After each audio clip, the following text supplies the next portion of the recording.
Yeah. All right, we're live. Tabea, kia ora, Vinaka, everyone. Thank you so much for joining with us. We don't have a lot of time. We have 4 hours of amazing guests, so we're going straight into it. We're dealing with some issues with Dr. Rosiana Langi right now, so we'll hopefully she come back. So we'll try to fix it. We'll try to fix some things. But we have with us right now. Auntie Aroha Meet. Aroha, Auntie, I know you have to hop on a plane in a little bit, so we'll jump right into it. Where is indigenous knowledge going right now? It can be a very complex question. When you first read that question, what went through your mind? How did you synthesize that question? Oh, well, I looked at it in terms of things that are happening within our own community, so at the cultural level, but then also some of what's playing out at the global level and in terms of national policy. But if I look at the cultural level, I mean, there are so many examples of Indigenous peoples who are continuing to do all that is possible to teach and transmit Indigenous knowledge, values, and practices to our future generations within the constraints of the colonial context in which we live. Um, and this includes reasserting greater control over those areas, particularly socioeconomic areas where our people have languished, such as the education system, the justice system, state care of our children, the health care. And in reasserting greater control, what we're seeing is that it's our knowledge, it's our Indigenous knowledge and practices that is the key to moving forward and to bringing about the kind of change we need to see to get better outcomes for our people. But Mm-hmm. at the heart of it all is the continued priority for restitution and restoration of our ancestral lands. There's a report here in New Zealand from the Waitangi Tribunal called Ko Aotearoa Tēnei, where they actually say that we can sustain maybe 2 generations without direct access and contact with our lands, but by the 3rd generation, it deteriorates to a point of loss. And we need access to the lands because those are where the resources are that feed our knowledge systems. Mm-hmm. It is the interaction that we have with nature, with our sacred areas that feeds all of what makes us who we are. It inspires us in our arts and creative fields, but it also has quite practical uses in terms of access to our medicines and our traditional ways of life. So we're in New Zealand, we're at generation 3 right now. Mm-hmm. And so that push for restitution of lands is more important than it has ever been. Auntie, when it comes to you've been considered by many a veteran in indigenous rights movement. Um, in your 30 years of experience, how do you see the perception of indigenous knowledge? Obviously, before it was mainly considered traditional knowledge. Now we're moving to a little bit towards indigenous knowledge. That development, how are you looking at it? Well, it has there's heightened interest in Indigenous knowledge, and there is a greater understanding that there's a distinction between traditional and Indigenous knowledge. So I guess we should be glad that at least the world has become more nuanced, more sophisticated. But with that heightened interest comes some concerns that if the behaviours that fed the systemic issues around the conduct of science and research aren't addressed, then we'll see the same thing playing out. We already do in the area of Indigenous knowledge, where you have non-Indigenous researchers claiming to be experts, where they are still following an extractive model of research, of just taking for their own gain, and not giving anything back to communities. And I think it's really important that we, remain vigilant in taking a stand that our knowledge comes with us. It's not separate from us, and to not allow anyone to separate communities from the knowledge that they're wanting to access and research. Mm-hmm. Also, in terms of you've been working with IUCN as well, and any things that make you either go in terms of Indigenous knowledge, or something that you like, that you're really looking forward to, that can develop over the next couple of years?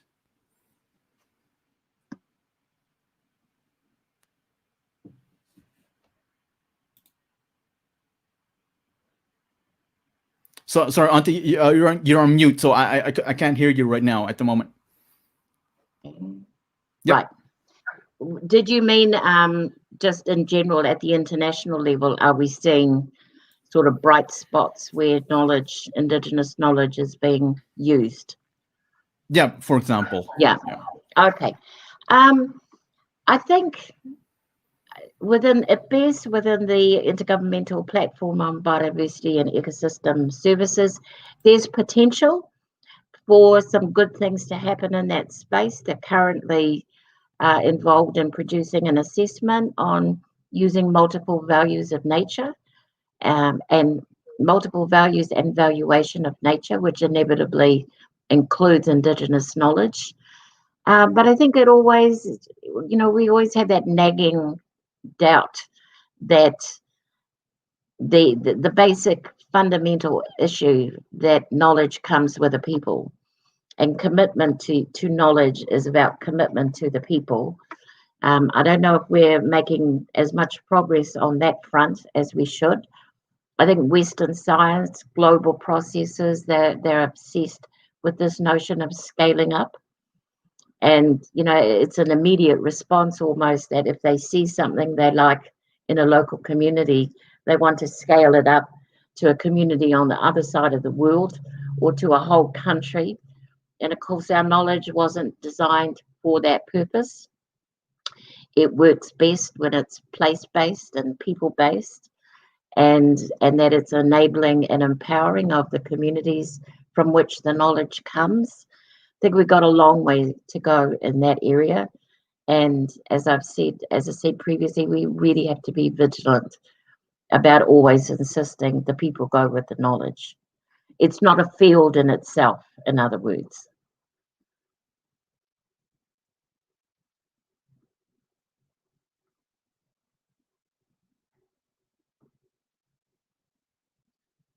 I can't hear you. Yeah, I'm prone to rattle off very, very quickly. Apologize. I'm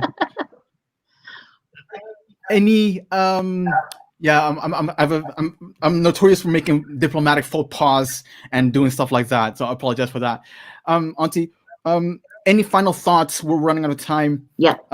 Any final thoughts that you would like to share with people, you want people to think about or consider when it comes to Indigenous knowledge? That there's a reason that our knowledge has survived through all of the trials and tribulations that it has. Our knowledge is grounded in a whole ethical, social, cultural framework that works. It's not a fad, it's not a fashion, it's something that has enabled our people to be resilient and survive. And this is our job. This is our number one job, is to take care of our knowledge, and to always be the leaders in this field, not the participants. So Indigenous knowledge is the area that we control, that we lead, that we make the decisions about who we share it with and under what circumstances. And let's not bow down to somebody else who might want it. It comes with us, the people. Auntie Oroha, ngā mihi for your korero, and safe flights. Thank you. And, yeah, hopefully we'll talk soon in a much broader context of and a larger Okay, then. Kia ora. Good luck with all of this. Kia ora. Bye. All right. That was number one. S- Supposedly, first guest is now Dr. Rosa Langi. Dr. Rosa, I was super impressed with you at the workshop in Tuvalu, which was held in 2018. You brought up such a very deep, profound knowledge about indigenous knowledge, comma traditional knowledge. So when it came to this whole format, the first person that I wanted to have on, like would love to have on the show, was you, Dr. Rosa. So let's jump right into it because I know that you have a lot of things to talk about.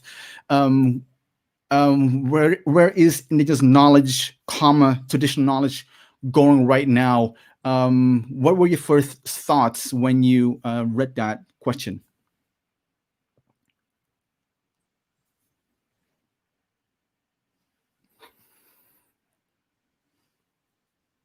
Oh, yeah. There's so all right, Auntie Rosa, Dr. Rosa. I don't think that we're hearing you. We're trying to fix something. Thank you so much, Vetka, for being so vigilant.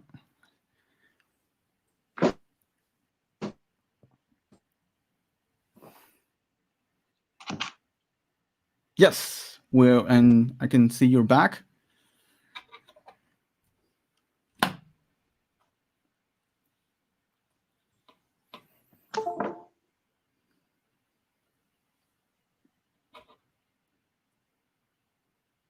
Yeah, that's too bad. It's the image is like frozen right now. We can't even hear um, Dr. Rosa at this point. We do have chat contact with her. Is what I'm seeing. Hoping. Oh, there's some movement, but still no audio. Dr. Rosa is at the is yeah, campus director at the University of the South Pacific, and based out of Tuvalu at the moment, Fijian origin.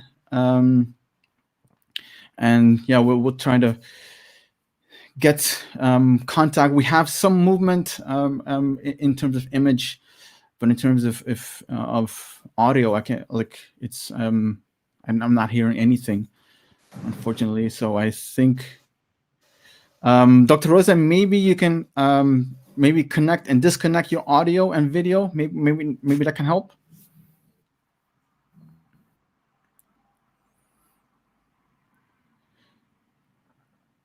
We'll try different things. We have some time, and oh, that's yeah. It's there's no movement at this point in terms of I can see you, Dr. Rosa. You can hear me loud or clear, so that's good. Um, the problem is that we cannot hear you at all, or and there's I can see like frame by frame, but like there's well, it seems like there's some movement. Well, hopefully that the connection helps out a little bit. Let's see.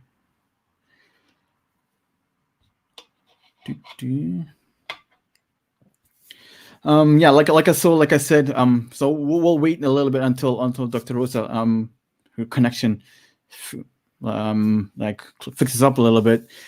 So like I said, 2018, we were both invited to a workshop on climate change induced migration held in Funafuti, Tuvalu, in 2018 for 2 weeks. And wow, now I'm big. And that yeah, that workshop, Dr. Rosa was yeah, very good at explaining the strength of indigenous knowledge, comma traditional knowledge, and how it can be observed and protected, and like been able to explain it in a very good way. Can you are you with us right now, Dr. Rosa?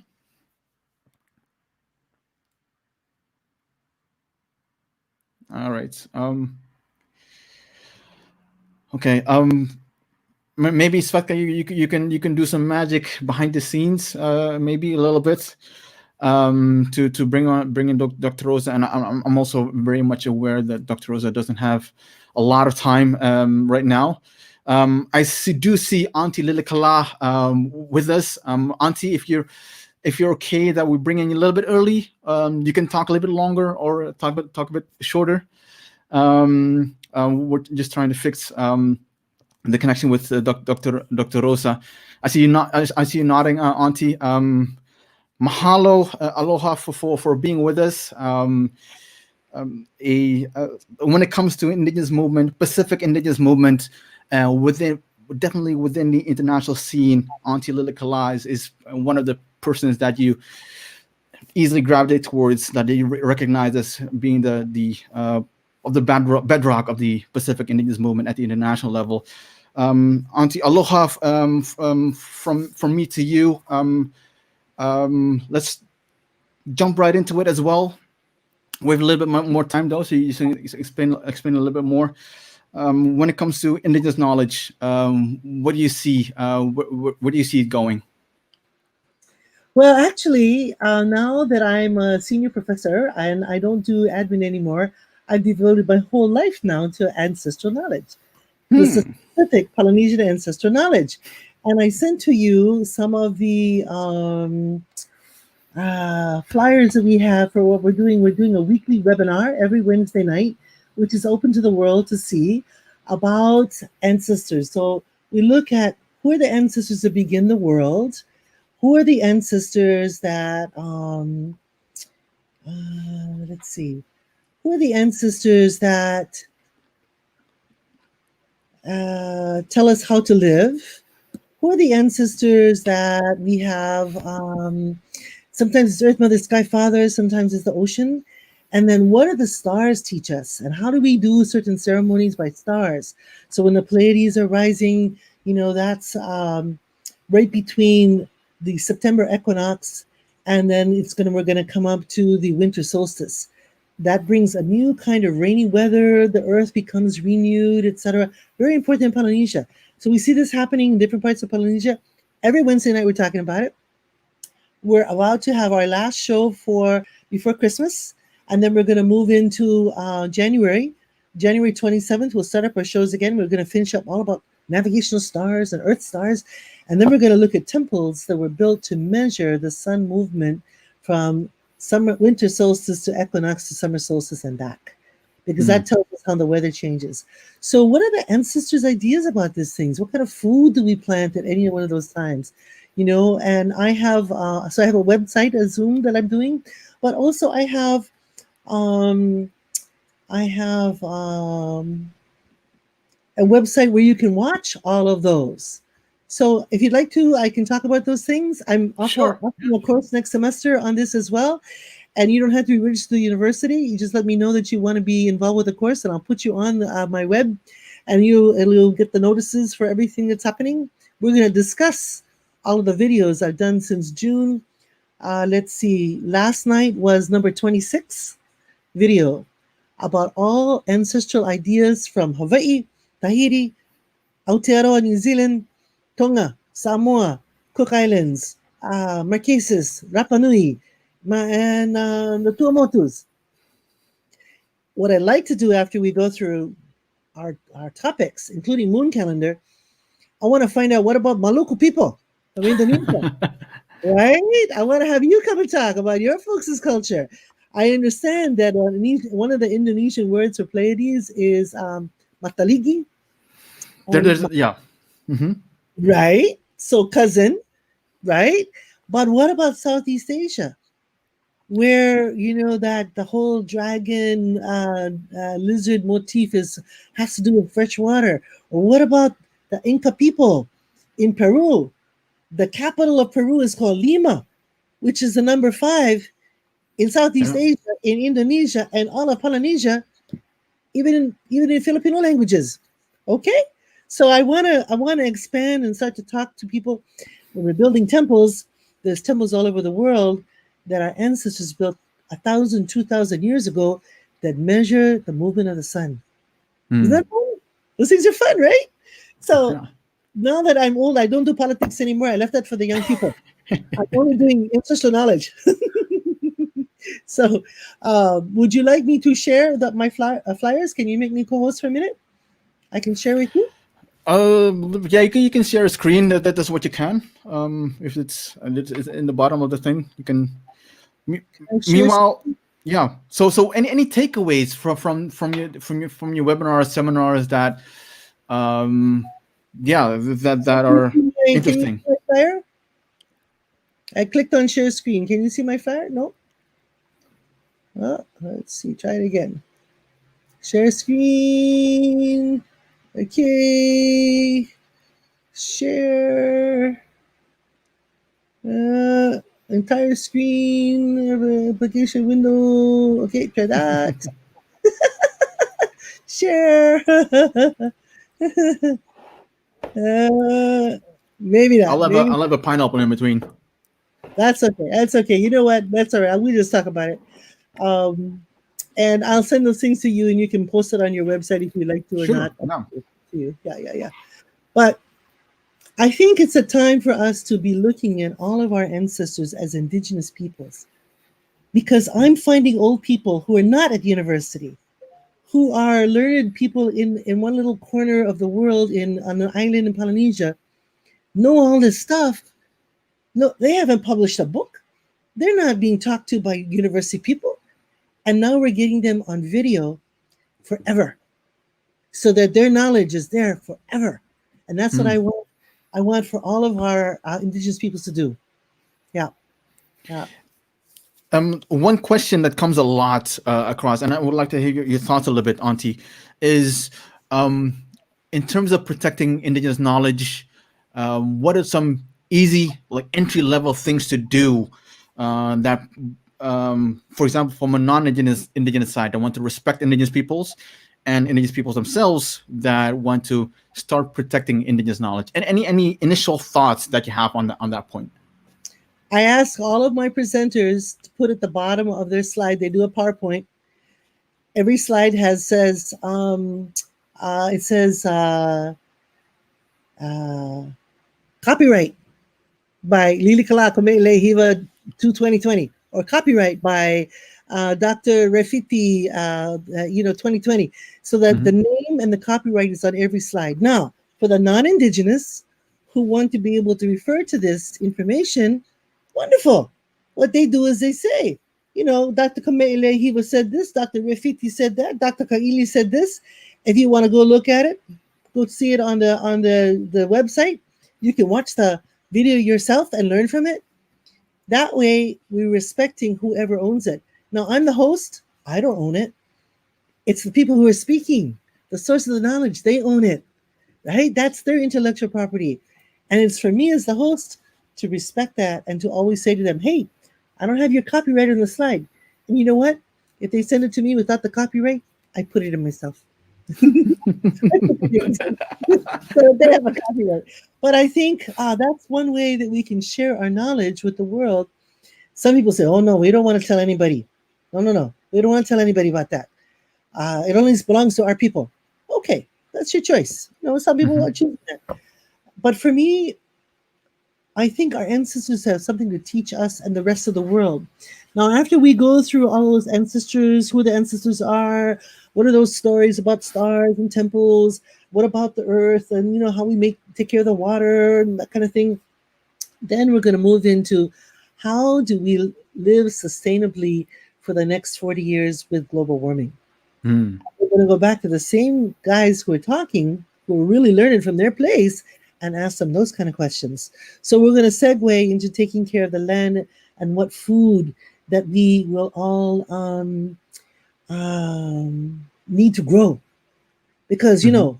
you cannot grow food from a grocery store necessarily in the yard. So what are the foods that our ancestors ate, and what should we be growing and eating too? How do we take care of fresh water? On Oahu, we have a drought at the moment. Not enough water. They're telling us that to don't run the water, faucet. Don't flush the toilet too often. We don't have enough water. How are we going to have 10 million tourists a year come to Oahu? We cannot. So we have to change the way we do the world. In fact, I'm arguing that we should legalize marijuana and grow it as a medicinal crop and save the world from pain. Yeah. Right? Change. But how do we reserve the fresh water? And that's something we really need to talk about on small islands. And then the ocean. How do we make sure there's not plastic in the ocean or mercury in the ocean? Or can we really eat the fish anymore? Every little place, from Tahiti to Aotearoa to Tonga to Samoa to Rapa Nui to Marquesas, everybody has an idea about these things. And what's good for us, it's good for everybody. It's good for everybody. Now, I know you have some experts coming on from Hawaii. Dr. Hiba, she's an expert. Fabulous. She runs a prayer session every morning from Monday to Friday on prayers for healing and how to protect us from the pandemic. Really fabulous. And then Dr. Kamehameha, who helps with Dr. Nuhiva. She has a whole plan about how we reforest our islands so that we preserve water. Ancestral knowledge is fun. It's where it's at. So I think it's a really, really good time for us to be thinking about these things and figure out how we do it. Now, in 2 minutes, I have a class starting. Yeah. No. It's actually on Hawaiian genealogy. We go through the 100 generations of Hawaiian chiefs before Cook arrived and talk about all the stories on the different islands, etc. Again, I put out to all indigenous peoples. Can you write that down? Can you figure it out? Would you like to come into the class? Let me know. lilikala@hawaii.edu. Okay, lilikala@hawaii.edu. My first name at hawaii.edu without any markings. And I'll be glad to talk with you and let you know more. And I love what you've done. And happy birthday. now. Thank you so much. I know your mother is looking down at you and very proud for all the good work that you do. And I want to send a shout out to Pelpina because I love her. I've always loved her. And I can't wait for you to come to Hawaii again. I cannot wait, Auntie. I cannot wait to come back. Hopefully, when this whole COVID-19 goes over, I can go back soon to Hawaii and go to the usual places. Kanikapila Grill. So sounds good. Right around this time. Right. Okay, so I love you guys, and I'm gonna pop off to go and see my students. But any last question? No, thank you. You unpacked everything. So definitely we'll put in the links to your seminars and flyers into the show notes and everything else, so people know about the seminars that you're hosting as well. Auntie, mahalo nui for everything that you're doing and for being on the show, and hopefully we can catch up soon. Okay, love you, love all of you. I'm never retiring, so we're gonna be doing this for the next 20 years. Aloha. I'm looking forward to it. Aloha. All right. Next, my man, Caden. Oh, Kia ora. man. Kia ora. Caden, Tuakana, COP25, Te Ara Whatu, one of the best crews I've ever had the pleasure of working with, both inside COP and outside of COP. You're one of Tuakanas for COP25. Yeah, man. So like when it came to like coming up with the roster, like Te Ara Whatu had to be in there. We have at least 3 Te Ara Whatu folks in there. So it's not spamming the whole Pacific with Te Ara Whatu, but I do want people to put Te Ara Whatu on their radars, because it's a force to be reckoned with. Great movement of rangatahi, and obviously you'll talk about it. Caden, when it comes to where indigenous knowledge is right now, how did you synthesize that question? What were your first thoughts about it? Yeah, that's a good question, a really good question. And when you sent me that yesterday, I spent a bit of time thinking where Mataranga Māori or Māori knowledge is going at the moment, and particularly where it's going in the hands of our youth, our rangatahi, because in my opinion, it's never gone anywhere. It's always been there. We've always had kaupapa Māori ways of doing things at the forefront of our heads whenever we approach problems, whenever we're dealing with our own people and sustainability and just ways of being.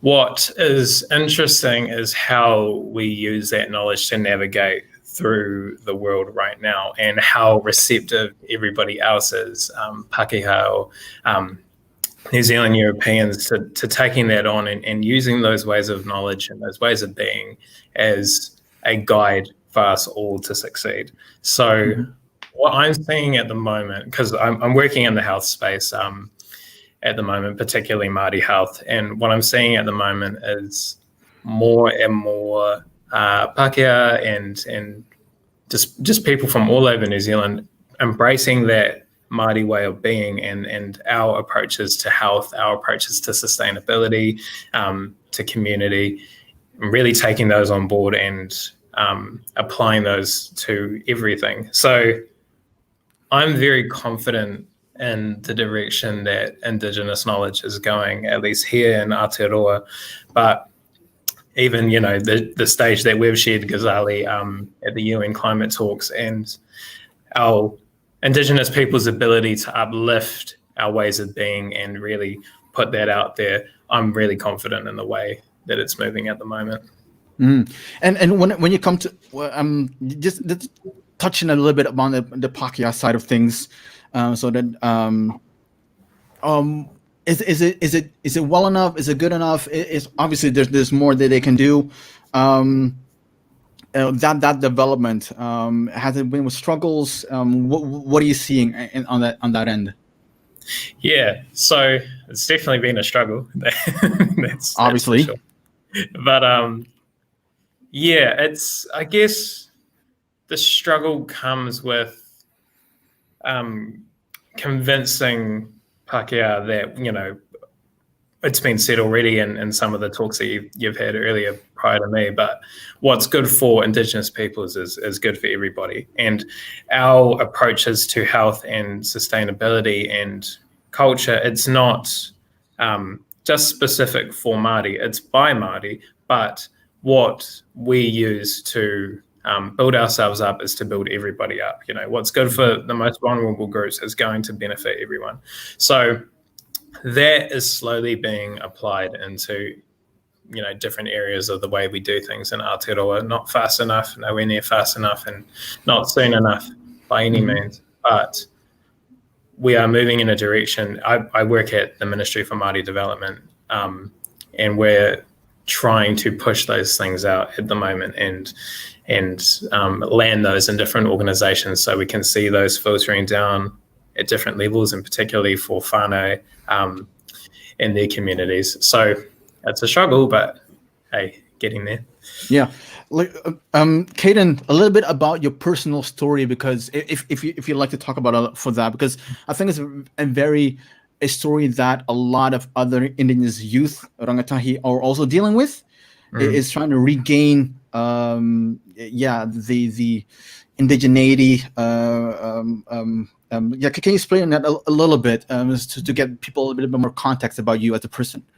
Yeah, definitely, because you're so right. It's something that a lot of Indigenous youth are dealing with, and especially here in Aotearoa, this is such a common thing. 85% of Māori are urban Māori who are disconnected from their whenua, who aren't on their cultural lands, aren't able to see or experience their history firsthand. So that was particularly true for me growing up in Napier and surrounded by, white values and all of that, and not really having the opportunity to embrace my indigeneity and not really even knowing how to access it, even if I wanted to. It wasn't until I started to get into my later years of high school that I realized, hey, there's something to this, and there's a key piece of the puzzle, which is me, that is missing. Get into my uni years and start to rediscover that, and then as soon as you dive into it and you meet people who are enriched in their history, their whakapapa already, those floodgates just open, and there's no looking back. And it's a terrific experience and feeling, and you're always learning and always regaining. And then with that comes the drive to, okay, how are we going to do this for other people? How are we going to let our other rangatahi access this as well? To make this a more accessible thing. So, yeah, it's, the journey is still ongoing. You're always reclaiming and learning your history. Yeah, obviously. In terms of, so we talked about where it is right now in terms of Indigenous knowledge. Where do you see it going, or where do you like to see it going? From a youth perspective or in general, what are your thoughts on that? I mean, the ultimate goal, at least in my head, I don't want to speak for everybody, of course, but at least in my head, is to have these here in Aotearoa, have these principles of Te Ao Māori, the Māori worldview, held to given equal power as the Pākehā establishments that already exist. And I'm hopeful, and why I'm in the work that I am in at the moment is because I'm hopeful that we can get there. And I'm seeing the progress happen at the moment, that people are taking on things like a program we have here, Whānau Water, which is focusing on health, but from the whānau perspective, putting the whānau at the centre of the approach, the strategy, and building from there. How do we make things right for them with their priorities in mind? So things like that and structures like that, if we continue to build and build and build, and it's a long process, and we're all going to need to do our part to make that happen. If we all keep building to that, we're eventually, I hope, going to reach a point where, okay, we can start to unravel some of the health damages that were done to our people throughout all of these hundreds of years. So that's my aspiration, at least. Yeah. We're running a little bit out of time, Caden. Final thoughts or a plug for Te Ara Whatu. Last final 2 minutes, they're all yours. Yeah. Any final thoughts or? First thing, happy birthday, bro. Thank you. Thank you. Yeah, awesome. And ngā mihi to the speakers before me and the speakers ahead of me. I'm sure a lot of men kōrero is going to be shared today. But yeah, Te Ara Whatu is back doing a lot of mahi at the moment. There is a strategizing hui going ahead soon. So you'll see a lot of movements from Te Ara Whatu in the future, in the very near future. But yeah, no, I think that wraps up me. I don't want to take up any more of your time. No, that's okay. Caden, thank you so much for your time. Kia ora to everyone in Aotearoa, Te Ara Whatu crew particularly. And stay safe, stay healthy, and stay yourself, man. Really appreciate you for coming onto the show. Ka pai, you too. Thank you for having me. Ka kite. Ka kite. All right. Dr. Rosa, you're back with us. Is it hopefully the connection has improved a little bit? I saw that you have actually asked everyone to get off the internet. So I hope you didn't create any trouble, or we didn't create any trouble for you over there. Has it improved a little bit?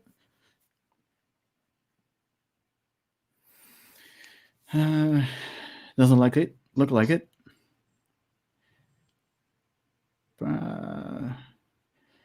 There's no sound. There's a little bit of more image though, but there's no sound yet.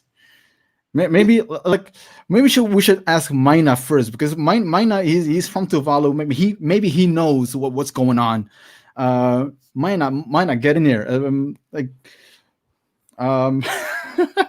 Like what's going on with Wi-Fi or internet in Tuvalu, and oh man, good to see. By the way, good to see you, Maina. What's good? Well, thank you so much, Ghazali. Thank you, brother, for inviting me to be part of this conversation. Internet is, I don't know. You talk about it. You talk about your experience in Tuvalu. What happened when you were there? Oh, well, it's difficult. Yeah. Well, when I wanted to get internet, I had to obviously go to the bank and get the Wi-Fi strip and everything else. But it's It was good for emails and surfing, but I've never tried Zoom, Skype, or whatever, video calls and VTC in Funafuti. Anyway, hopefully, thank you so much, Dr. Rosa, for hanging in there, trying to fix everything. Hopefully, at some point, we'll be able to take care of all this. Maina, when it comes to indigenous knowledge and climate change, everyone gravitate towards Tuvalu. So I wanted to have you in this whole show. Obviously, when it comes to indigenous knowledge, where it is right now, what were your first thoughts when you thought about the question? Well, Ghazali, when we talk about indigenous knowledge in Tuvalu, we are literally talking about Muno de Fale, or wisdom from the house. Mm-hmm. For us in the Pacific, Fale or house is not a rented property. It is a storeroom where wisdom and knowledge are being stored, transmit, mm-hmm. and pass on to the younger generation.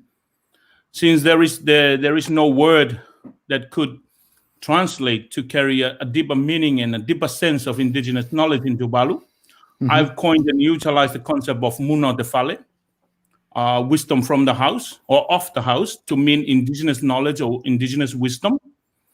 And I am fortunate to publish few articles and on the concept of Muno de Fale.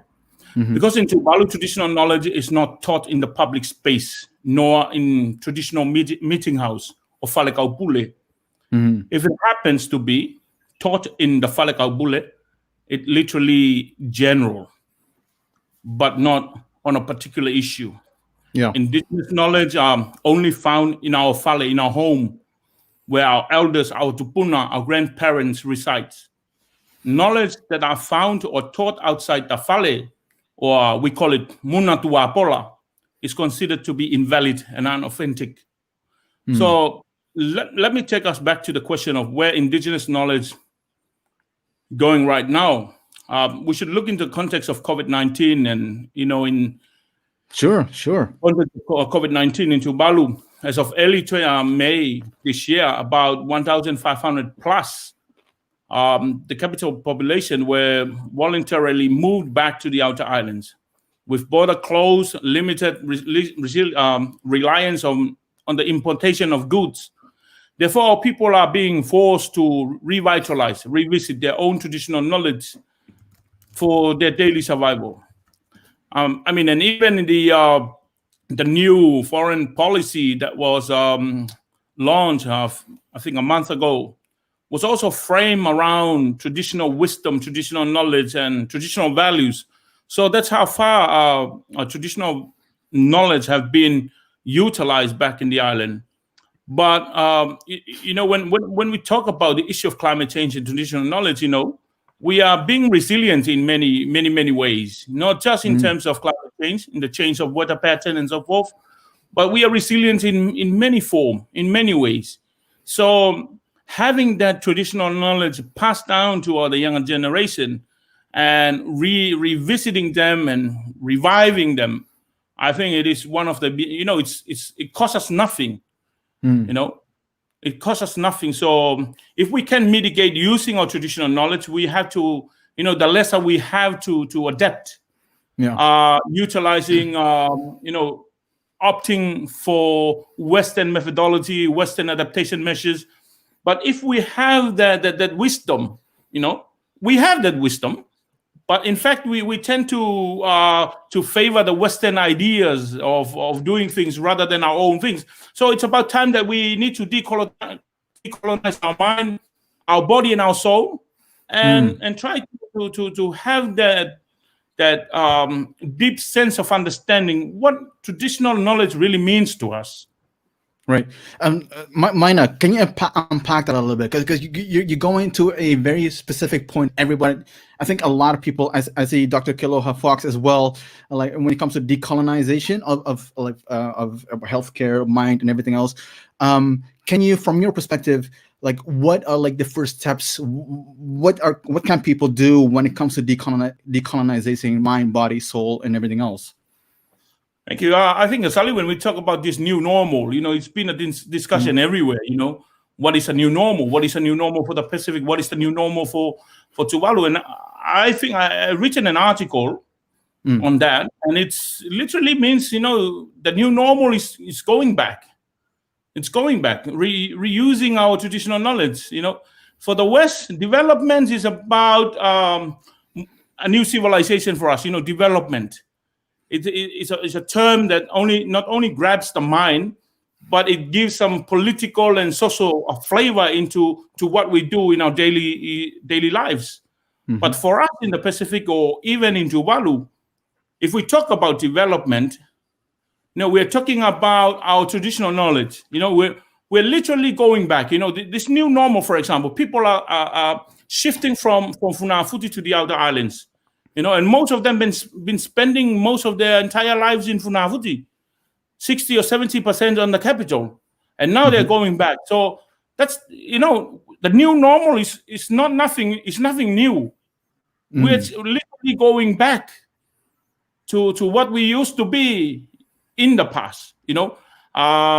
Developing that relationship with nature, developing that relationship with our with the creation, redeveloping our relationship with our surrounding and so forth. So it's nothing new for us, indigenous people. Right. For the West, it is a very critical shift for them. It's a dynamic shift. But for us, it's not a dynamic shift. It's just we are going back, Right. We are revitalizing what we learn and pass on from. So in the absence of any Western interference or Western domination, either concept or idealistics, that's normal for us. That's decolonization for us. The absence of the Western influence. I like that. I like that a lot. Yeah. Maina, we're running a little bit out of time. Any you wanted to talk about Indigenous knowledge, climate change, COVID-19, the intersection of it. You've already alluded about it. Any final thoughts, anything that you really want people to think about when it comes to Indigenous knowledge, maybe in Tuvalu context or broader Pacific context? No, I think, Ghazali, it's very important that we go back to the house where we belong to. Sit around next to our elders, which is our teachers. Sit around them, talk to them, learn from them. They've been around for quite a time. They know what has happened in the past. So we should believe in them, learn from them. Stop reading the Western texts. Read our own texts. Read our own tupuna's mind and soul, and learn from them. Yeah, thank you so much. People can see, but I'm getting goosebumps already, and we're only not even 5 speakers into the whole thing. Maina, thank you so much for your time. We'll catch up later. We'll talk about rugby as well. That definitely, and more Pacifica. Yeah, thank you so much for the opportunity. You have a good one. Oh no, thank you so much. Thank you for your time, and Maina. Tufa. All right, Dr. Kealoha, thank you so much for getting on this getting on this waka with us. It is kind of interesting debate conversation already. So when it comes to Indigenous knowledge, quick Google search, and your name comes definitely in the first page, at least in my page. I don't know. Maybe there's something with Google. My Google, I don't know, but I see that as a compliment to your state of work. Obviously, you don't like titles and roles and everything else, but you're very distinguished. So let's jump right into it, Dr. Kealoha. Indigenous knowledge, where it is right now. First thoughts when I ask you the question. When I ask you that question. My first thought that comes to mind is firstly, Hau'oli Lahanau, happy birthday. And I'm thinking of how this is Indigenous knowledge in action, that you choose to spend your birthday weaving us together across the Pacific as Indigenous communities to celebrate the birth that you came to this side. And I'm thinking of you, and I'm especially thinking of your mother and your father that gifted you to this side of our realm. That's the first thing that comes to mind, quite honestly. Mahalo. Thank you so much for sharing that. Appreciate it. That makes me very happy. Yeah, thank you. And then the second thing that comes to mind for me is really the state of health and medicine and the role of healing and collective action. And I think even us coming together in these ways, virtually through distance, is an act of healing in and of itself. And I believe, fundamentally, I really structure the philosophy of my work to not just think about the individual person being healthy, but really think about healthy places and entire structures that can heal a future. And so I really try to commit my work to definitely decolonizing the field of healthcare, but also indigenizing that personal, familial, and communal activity towards well-being once again, where we as Indigenous communities always were, until these oppressive systems started to erode our physical, our spiritual, our emotional, environmental health over time, which I got to see Mr. Watts, and he was really spot on. I feel like everything that he was sharing about Aotearoa and his work in the ministry is so aligned to exactly my role here as a leader in healthcare for our people as well. So let's. I like to, if ever that's a term, reverse engineer actually to the point where we are right now. So what is the in your view, in your mind, like the utopian view, like what would you like to see? What is your vision when it comes to decolonization, decolonizing healthcare? I love that term, reverse engineer. I think that's such an ancestral way of us retaining our mo'olelo, our stories, and actually continuing them so that they continue to live today. And that's so much about my work in decolonizing healthcare and really decolonizing the conventional medical practices where I was, really trained, right? I will say that's it's been a sector and a community that's been incredibly welcoming to me, my ideas and my healthcare interventions. However, I know that that's not actually the case for the majority of us. And so I think it starts with one, as it is an ability to represent the many. And I think it also takes real, genuine allyship, partnership, and collaboration of those who are not Indigenous, excuse me, to be able to keenly listen, observe, uplift, and actually promote Indigenous knowledge so that it lives within these structures and these systems. And that's where I've seen a lot of the strengths and successes in my own career, though short compared to many of the revered elders and kupuna who I've seen so far on this list. That's what's worked for me. And I hope that you share those similar successes in your own story that you continue today. Oh, thank you. Well, it's sharing stories. It's documenting a journey. Maybe that, at least that's what I'm trying to do. Because I don't want to pull this whole conversation towards myself, because I'm not interesting at this point. But it is. I don't know a lot. I don't know anything. But I'm very much interested in learning. And in that sense, I want to take people with me along that journey, so they can learn with me or learn a little bit more. And especially when it comes to the Pacific region, it's still considered Asia Pacific within the United Nations context, which is unfortunate at best. And Indigenous knowledge is something that is something that. Any thoughts? By the way, it has been touted a couple of times. Indigenous knowledge, traditional knowledge. Do you make a point in the distinction, or is it either or for you? I do, and I'm so happy and so fortunate to tee up Dr. Kale Nuuhiwa, who I know is just after me. I'm so lucky to work with her, and Dr. Katie Kamamela, who I think is on later in the show as well. We've talked about this actually at length during the pandemic here in Hawaii as Native Hawaiian women, and what I'll borrow from her, and really this is a tee up to her, is there is traditional knowledge all around the world. For example, many different cultures, many different countries and empires have traditional knowledge. Not all of that knowledge, however, is indigenous, right? And so I think there is an importance to make that distinction for us as Indigenous, Native, First Nations, and Aboriginal peoples. There really is a commitment that has, I think, been a part of the more recent narrative that I've been a part of to really distinguish the two. And so traditional Indigenous knowledge, I think, is a great way to frame it. And I hope that we're able to use those specific qualifiers moving forward as a community. Thank you so much. Dr. Kealoha, is there any, because we're also running a little bit out of time, but you have a little bit more time though. Is there anything that you want to talk about and you're like, oh my God, Ghazali, I can't believe you asked me about it. I really want to talk about this.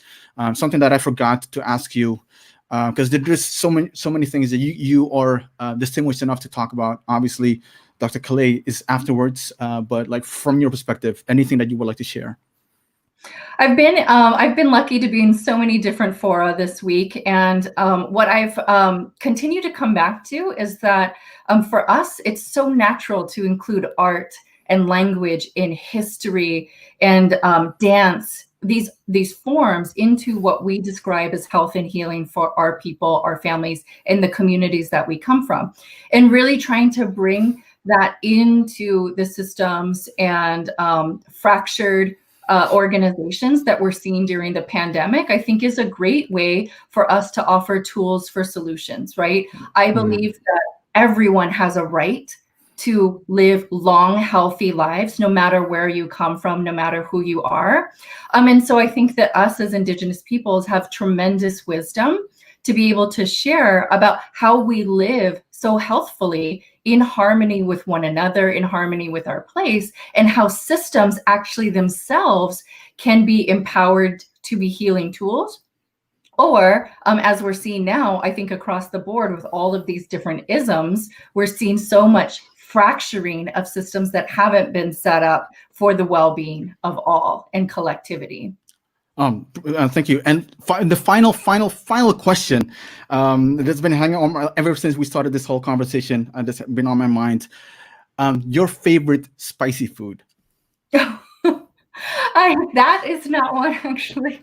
That's not what I thought you were going to ask me. Well, I absolutely love like spicy hot sauce and spicy dressings. So when I eat, I tend to always have something to dip or to pour over. And so I kind of make everything spicy. Maybe it's because I'm an Aries and that just comes with all of this inherent fire and this passion to keep fueling me every day. I'm not sure, but definitely spicy food. And like the spicier the better, or is it like, is there like, oh wow. Oh, spicier the better, yeah. Oof, yeah. Okay. Yeah, all right. Thank you so much, Dr. Kealoha. Thank you so much for your time. Definitely keep in touch and on everything, hopefully in the future and whatever you do. Mahalo for your time and for your work. Yeah, for your range of work as well. Mahalo nui. Happy birthday. Aloha. Thank you so much. Aloha. All right, so that was, we're staying in Hawaii. We're now going to, Dr. Kale Nuuhiwa. I met Dr. Kale in, what was it, 2016, could it be? In I think so. Yes, yes, I think so. Can you hear me? I can hear you. Perfect, okay, well, perfectly. I just want to start off with thank you so much for inviting me here with these wonderful people who are going to be joining. It's so wonderful to reconnect with you. 2016, I think it was. I can't remember, but it was definitely a wonderful experience, and I learned a lot at that time. I just want to wish you a very happy birthday, and the fact that you're here even after the COVID-19 has done what it's doing. It's just a celebration altogether to be with you on your birthday, and bless your parents for bringing you into this world. Mahalo nui, Dr. Calais. Let's so in terms of, obviously everyone has considered that singular question, where is Indigenous knowledge going right now? How did you synthesize that question in your experience? In my experience, I think every day I get up and speak Hawaiian, every day I just even get up and actually be is a way that we synthesize and continue to be here and to fight whatever system. For me, it's really all about resilience and returning back to our traditions, because it's through our traditions we stay connected to our ancestors. We learn from them. Whenever something major happens, which, for example, coronavirus, this COVID-19, everyone immediately turns to Indigenous knowledge to help them through the challenges. And so I think that's something we have inherently we've survived through all of that, and so we're able to be able to bring people along, share people's, be able to meet people in universal truths. And that's one of the things I feel Indigenous knowledge has. It's because we've been somewhere for such a long time, have been able to understand our places so well, have been here for multiple generations, and then can adapt those knowledge bases anywhere we go and share it to anyone on this planet that we're actually an asset. And that's probably the best way to answer your question there. But yeah. No, I appreciate that your answer to the question. Also, because there's something, and this is a little bit of rapid fire. It's like I'm prone to go from like a monkey, go from tree branch to tree branch Sure. in terms of questions and conversation. Yo is after this. He can very much attest to that. In terms of because you brought something into the conversation when it comes when you think about Indigenous knowledge, you also focusing on artificial intelligence. Oh yeah. I really feel like we need to be up in the forefront of all of that, and to make sure that we're a part of that discussion and actually contributing to that intelligence that is being created, or it will become our next oppressor. Because we think so differently, because we're so environmentally connected, because we're into traditions and feelings and experiences and logic and all those things. That's something that's not really included, or those kinds of thought processes are not included in AI as far as I can see. And our frameworks and epistemologies that are so different from what is the norm in the Western world. I feel like we need to be active in it, and we have to be a part of it. We have to give our images, our thoughts, our ways of thinking over to be sure that we're also included in that, as opposed to running away from it, because it's already happening and it's becoming. So being very active in it, and being a very important part of that whole system being developed.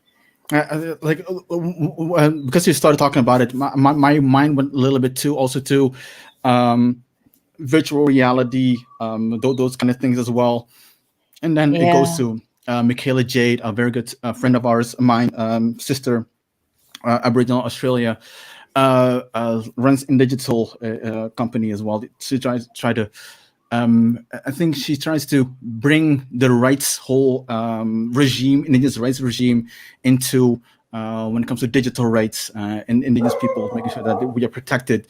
And it's Right. so a little bit along the lines of what you're talking about. Right.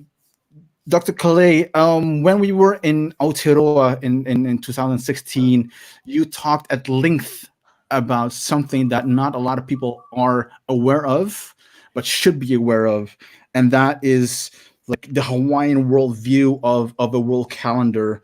And anything that you could share about like the empowering approaches it has, and for ceremonial and or ritual and benefits, maybe something that you can share. Is there something that you can share Yes. about that?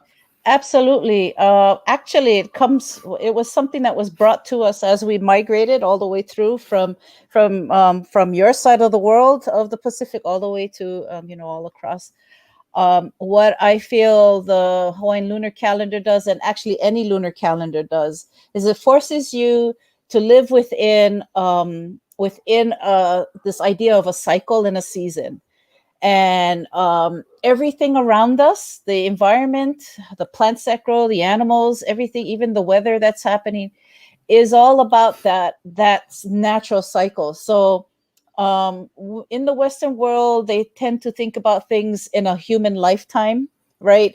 Whereas in the indigenous thought, what the lunar calendar helps us see is that there are cycles. So if there's a year, an annual cycle, it could be a 5-year cycle, it could be 10 years, 15 years, 20 years, 100 years, 500 years, and that kind of information is passed on to us via our stories and our chants. And so therefore, we worry about climate change, but in the Hawaiian thinking, and perhaps in the indigenous thinking, the climate is always changing.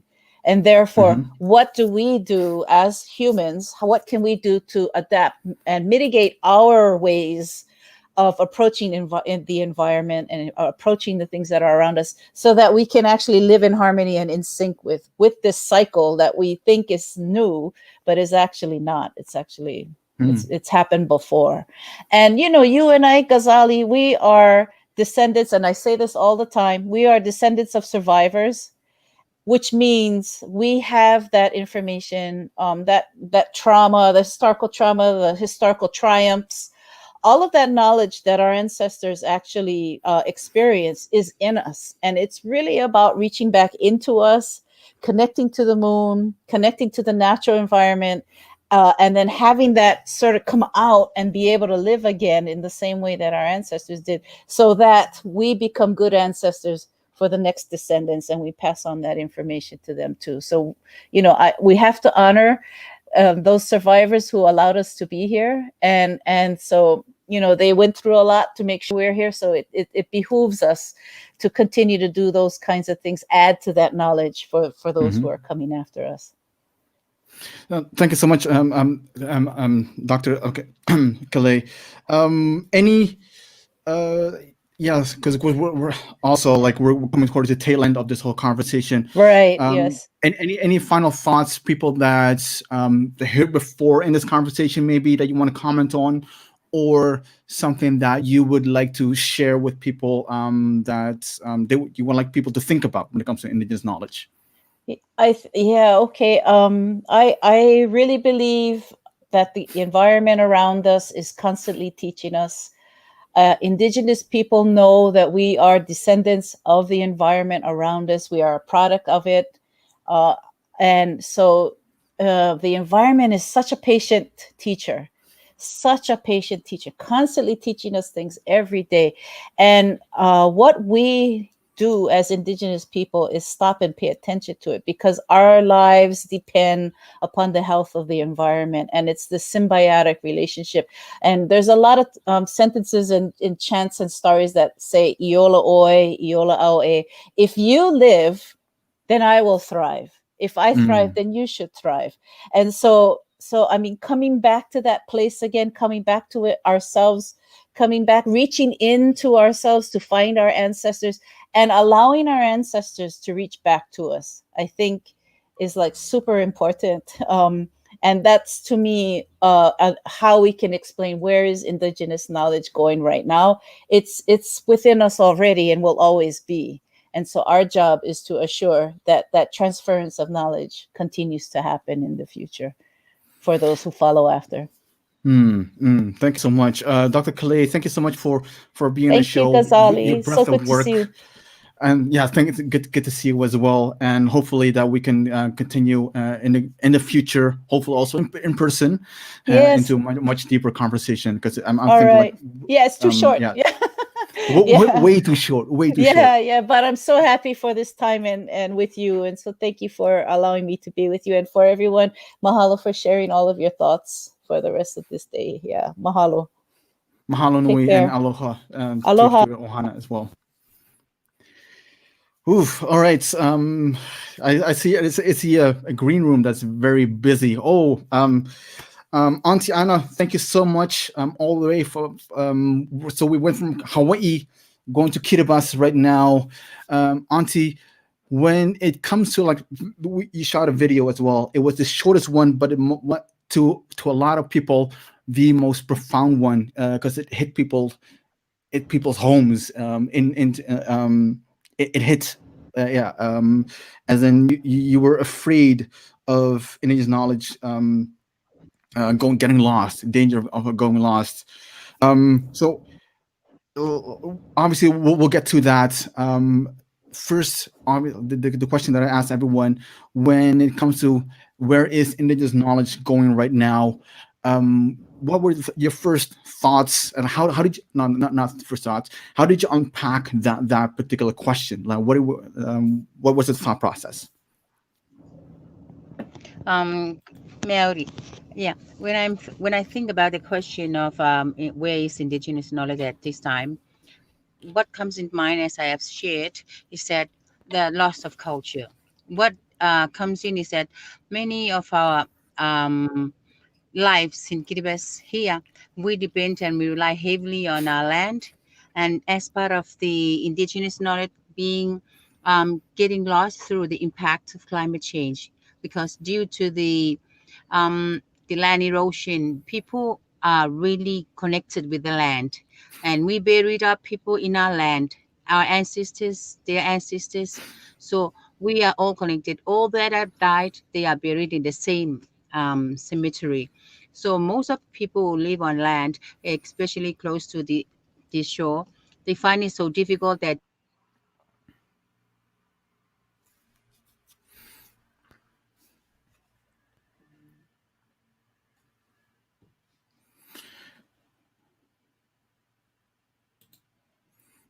All right, let's remove her and bring her back. Hopefully that. Yep, the connection is coming back. Hopefully, give me a little bit of time to eat some pineapple.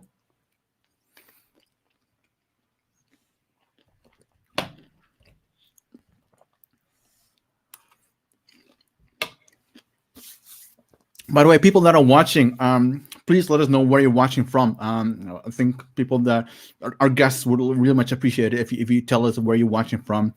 Any takeaways that from this whole conversation, you like something that you like that you or want to learn more from. Any questions, just drop them in the comments. We really appreciate it if you because it's an interactive conversation anyway. Sveta, can we pull out Auntie Anna a little bit and then bring her back in? Oh, and then hopefully, boom! Yes. this. And you're Yeah. back. Auntie, yeah. Please continue. You were saying about indigenous knowledge, where it is right now. Yeah. So I found that indigenous knowledge with our people now, most of them have gone. They are gone because they are taken away through the impact of climate change, especially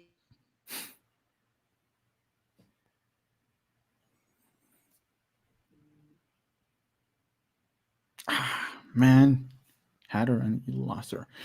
Okay. Yeah, I think that trick only works once. I think pulling her out and bringing her back in.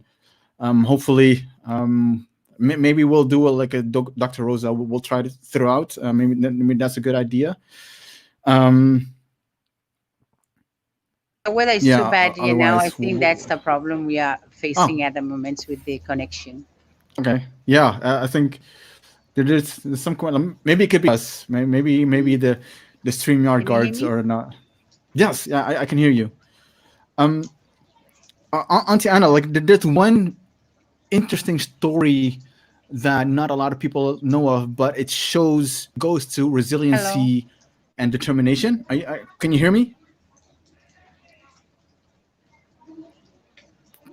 Can you hear me, Auntie Anna? No, I think we do have image though. You cannot hear us. We can hear you. So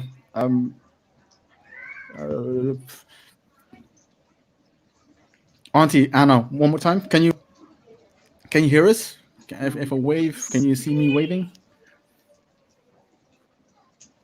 I don't think she can see us waving either.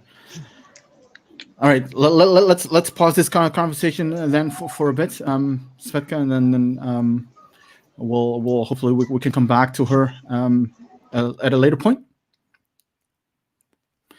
Awesome. And then next we have boom. All right. Clement, in full, Clement Yo Mulalap, Federated States of Micronesia, prefers to be called Yo. For people should know that. People should know that he likes to be called by the name that he wants to be called to by. Yeah, good friend. Actually, I would call it serendipity how we met. SB48 in Bonn. By coincidence, we had this conversation at a lunch table, and then it spiraled off into BB&J platform and everything else.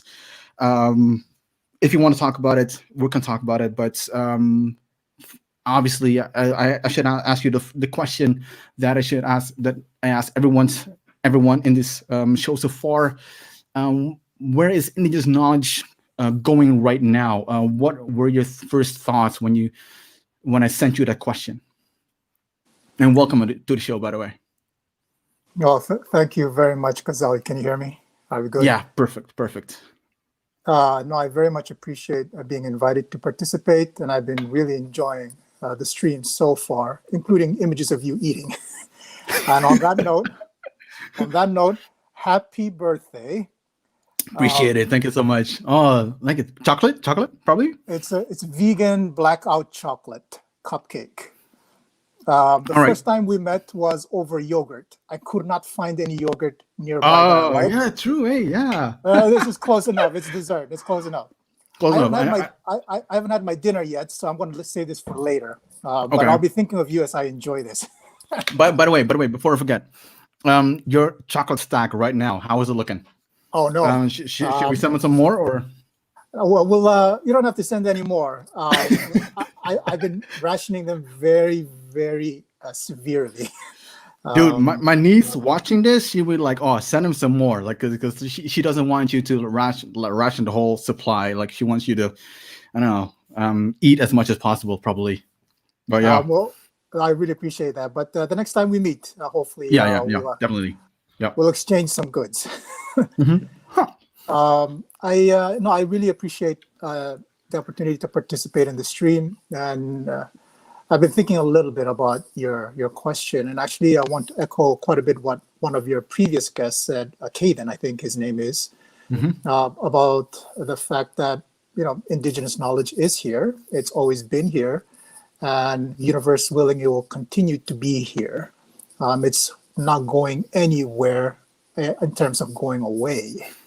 What I've been seeing more and more is the rest of the international community beginning to acknowledge the value and the importance of Indigenous knowledge and its application to a whole range of international processes and work, particularly pertaining to the natural environment, although not limited to the natural environment. And so it's been exciting to see that sort of acknowledgement turn into a bit of a groundswell, but it's also going through some growing pains, I think, this sort of interaction between Indigenous knowledge and its holders on the one hand, and the rest of the international community trying to understand that. In that sense, I really appreciate the work that you do and your colleagues do in a whole bunch of different fora, pushing forward Indigenous knowledge. And this notion that Indigenous knowledge is not just a bunch of information or not just a bunch of data sets, That's very important, and those are very valuable contributions. But it's also values and practices and worldviews that go along with generating and transmitting and applying a lot of this knowledge, which I think are important aspects that should be reflected in the various international processes and instruments that are receptive to indigenous knowledge.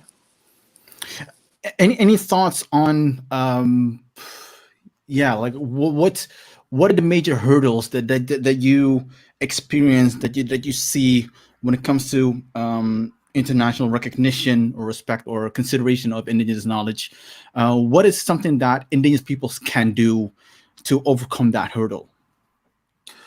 Well, one major hurdle, and I referenced this a little bit, is this idea that at least when we're dealing with governments, states, parties that don't necessarily have that tradition of engagement with indigenous knowledge, they are initially comfortable only as far as comfortable with going initially with accepting indigenous knowledge as a source of information, as a source of data that they can assess in some way, that they can evaluate in some way, and use alongside science to manage different things about the natural environment, for example.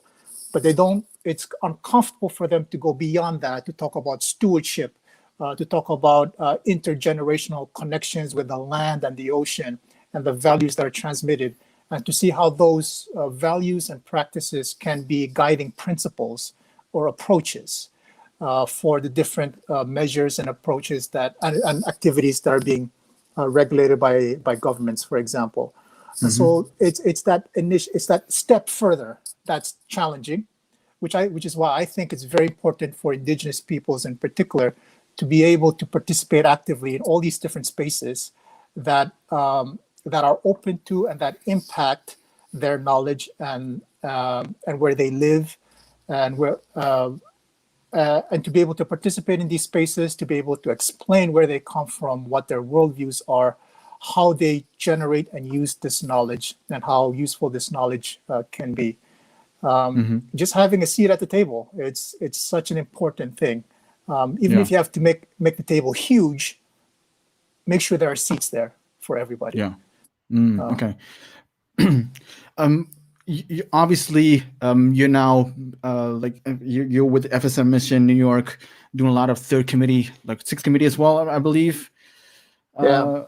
I'm not going to ask you about all these committees, obviously, but what are the I'm very curious about that. Any potential blind spots? BB&J was a blind spot to indigenous peoples for a very long time. Is there anything that you see right now or developing that might be of interest to indigenous peoples aside from BB&J? A lot of the focus at the UN level, at least, with respect to indigenous peoples and indigenous knowledge, has to do with the environment, with the natural environment, and how to manage the natural environment, the activities pertaining to the natural environment. Even then, like you said, there was a bit of a blind spot, I guess, if you can call it that, in terms of BB&J, because again, a lot of governments, a lot of states did not think that indigenous knowledge was applicable to areas beyond national jurisdiction, to the high seas, for example, even though there are clear examples that contradict that in the Pacific and the Arctic, among others. But going beyond the natural environment, and if we are to think about indigenous knowledge to be more than just data sets and information sets about the natural environment, but just about ways of living, of being strong societies that respect what came before and that manage and that try to leave a better world for the future generations.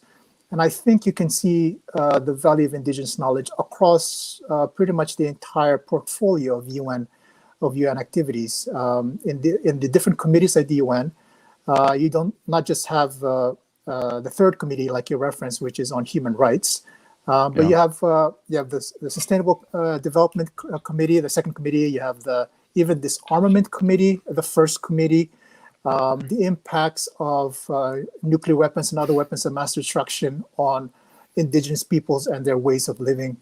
There are different ways that I think Indigenous peoples can contribute to international, intergovernmental discussions, including at the UN. And I know there's definitely, and you of course know, you're very actively involved in efforts at the UN to make sure that Indigenous peoples have a seat at the table at the UN. And I think that's very important. I have two final questions. Final question is anything that we didn't touch upon, or that we didn't touch upon, but you really want to share still?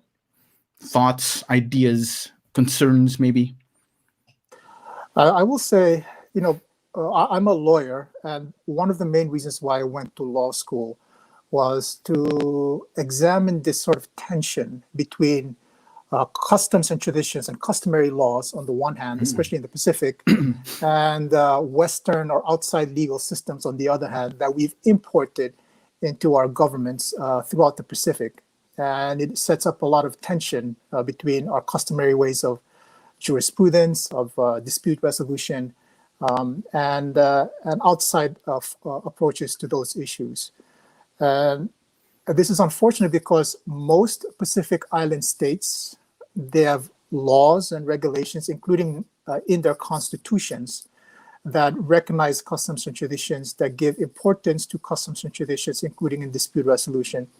But it's been challenging for many of these jurisdictions, including my own, including in the FSM, to operationalize those provisions in our laws and regulations and in our constitutions.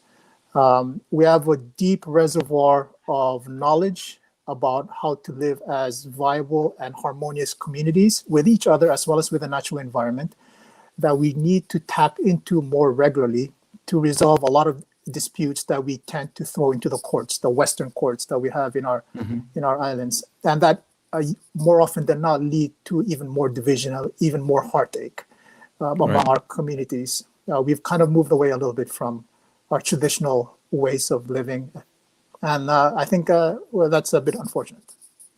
No, I consider you a very good representative of the Pacific region in general, not only FSM. So thank you so much for being on the show. Thank you so much for being a friend, being an ally, being Indigenous. Actually, we consider you Indigenous. I think I heard Andrea and Hindu talk about it as well. Final question is: did you watch The Mandalorian? Of course. Okay. Second season? Yes, I'm all caught up. You're caught up? Okay, cool. I think I know who the Mandalorian is at the end of the day. I think they're setting something up, man. They're setting something up. Yeah, I have my suspicion, but like I didn't even know. Yeah, well, no, there's so many things that I don't compute with me that I'm still have to figure it out. But we'll definitely talk that in a different conversation. By the way, sorry.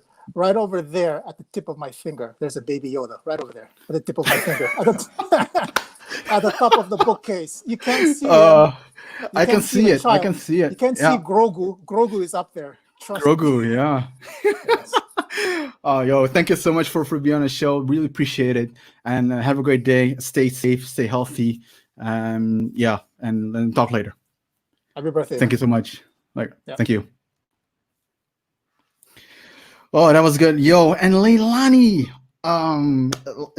when you sent in that video, it was so off the cuff about Indigenous knowledge in the Pacific, and you told me like, oh man, it's kind of messy, but it was perfect. It's 100% perfect as it was. I love off the cuff from the top of your dome kind of thinking, and you brought in like these amazing thoughts about Indigenous knowledge, and people want to learn more. People want to know more. So we'll try to do as much as possible within 10 minutes. But sis, I really think you should start your own podcast. Really, I think you should do it. There's a lot of people that are. I don't know if that many people want to hear my voice. They are willing to see through the voice to get to the to get to the info. No, all jokes aside. I think people are very much Yeah, because you speak with such profoundness, empathetic empathy, and I think that resonates with a lot of people. So like, it is anything that you consider or do not consider from this whole show, 4 hours of craziness. Please consider this. Please consider starting a podcast about this. All right, let's get into it before I rattle off into like a whole different realm of thoughts and everything else. And Leilani. before anything, viva cumpleaños! Happy birthday, Ghazali! Gracias, hermana. Gracias. Thank you. Hey, that's Chamorro. That's Chamorro. Oh, sorry. Yeah. Oh. I knew it. I just knew it. I just knew it. And I forgot it. Forgot it as well. I apologize. Sorry, Leilani. Yes, It's thank you. okay. Where was I? Oh yeah, the whole point of the show. Leilani, give us like your process of thinking. How did you unpack the question? Where is Indigenous knowledge going right now? Before you go into the answer, of course. I thought a lot about what's important to me, and what makes what I see as my knowledge different from my peers or even my advisors in the Western Academy. And I really emphasize in all of my work, and especially in my research, empathy and love. I think that love is a really critical part of Indigenous knowledge. And, I do consider myself a scholar, but I see Indigenous knowledge as everybody else's knowledge, just with a little bit more heart added. So I do try to approach everything from that perspective. And I know that Nate is after me. So I also, I think about things in terms of water. So, yeah. Okay. Well, let's unpack that a little bit, because there's so much in there. All right, let's talk love, because love has a stigma right now, nowadays, still. Your view of destigmatizing love and connecting it to Indigenous knowledge. I think that some of the stigma about love being taken seriously as part of knowledge comes from the masculinity that's emphasized in colonization. There are countless scholars who have come before me, who have spoken a lot about how the colonization of the Pacific has mirrored the sexual violence done to the women and the Mahu and other gender people of the Pacific. And so when I try to cultivate knowledge then that works against those concepts, it's always going to start from a place of love, as well as, and I mean that also as most of my research also is really driven by my love for my grandparents, my love for talking to them every single day, no matter how much they make fun of me, and hearing what they're interested in. My grandfather was one of the first people who talked to me about the connections between militarism and climate change in Hawaii. And so that's really something, I take seriously what my kapuna are telling me to go research. Leilani, something that you we had this very brief conversation at COP25. I don't even think you can remember it though.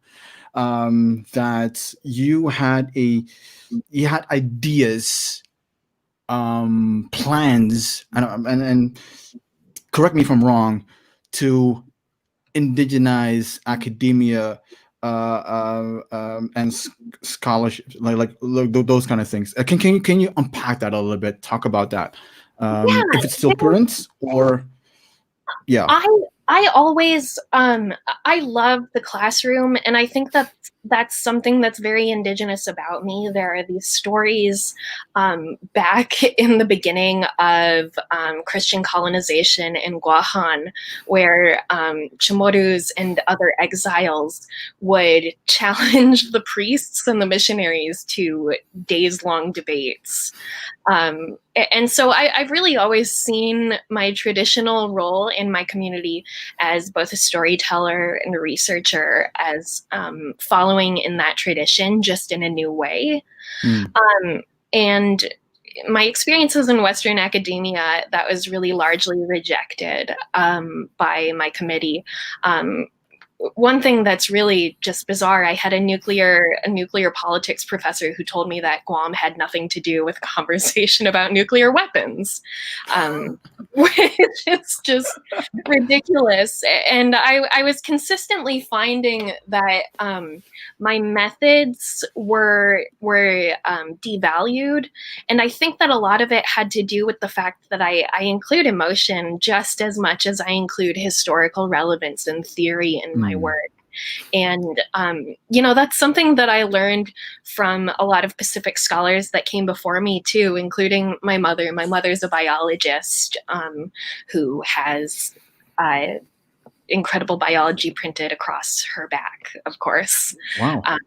Yeah. So it's just, this is a part of me. This is the way research and Indigenous storytelling is the way that I most clearly practice my ceremony.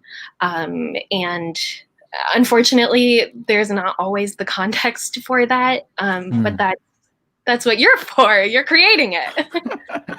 I'll do my best. Leilani, I see, like, I saw you in terms of, like, physically, but also emotionally. I saw you change away when you talk about your mother, and like for me, when I talk about my mother, like, she's a saint to me, even though she's not with us anymore. Tell me what is the importance of family, siblings in terms of Indigenous knowledge? Any thoughts on that? Well, I told you that sister was one of my most important roles because I have a little sister who is, like all of us, born into this climate crisis right now, who may never get to see our home. And Indigenous knowledge is something that I work to cultivate, but the contexts that you and I met in, having to understand international law, and like you said, this is something that I never knew anything about before I had to know it. I do this because my love for my sister is such that I would like her to just do whatever she wants and not have to learn any international law, not have to learn what Article 6 of the Paris Agreement says. Yeah. It's all about about love. I think just to add to that, Leilani, I so much that what you said so much resonates with me, as in the last thing that I want is to have my family, siblings, everyone else around me having to do the same thing that I do or we do. As in, go pursue what you want to do. Go do what you would love to do. What brings you happiness?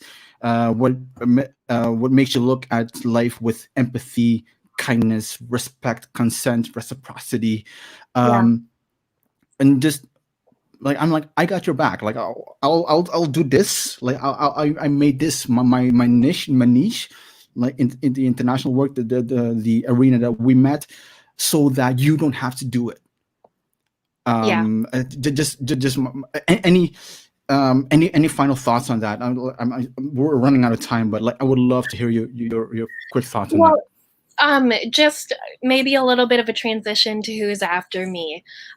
There is a Papuan scholar, Bernard Narakobi, who compares colonization in the Pacific to a tidal wave.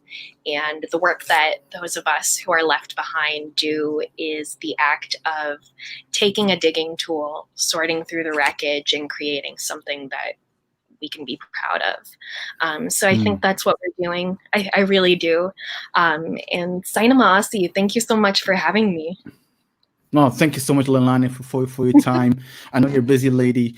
Definitely start that podcast. I'll help you with it if you don't want to. Definitely, because your way of storytelling, sis, 100%. Sis, I think it can be very inspiring. And there are not a lot of Pacific podcasts out there. You know, there are the Pacific podcast, a little plug for them. Yeah. Well, that, but like from your side though, from your perspective, like I don't want to push you, but just a little bit of nudge. But thank you so much, Leilani, for getting on the show, for your time, for being you, and yeah, we'll definitely talk later. Talk soon. I appreciate it. Thank you. All right, who is next? Nate, my man. Hold on, I'll get some pineapple. Sorry, hey, man. How's it going? All goods, man.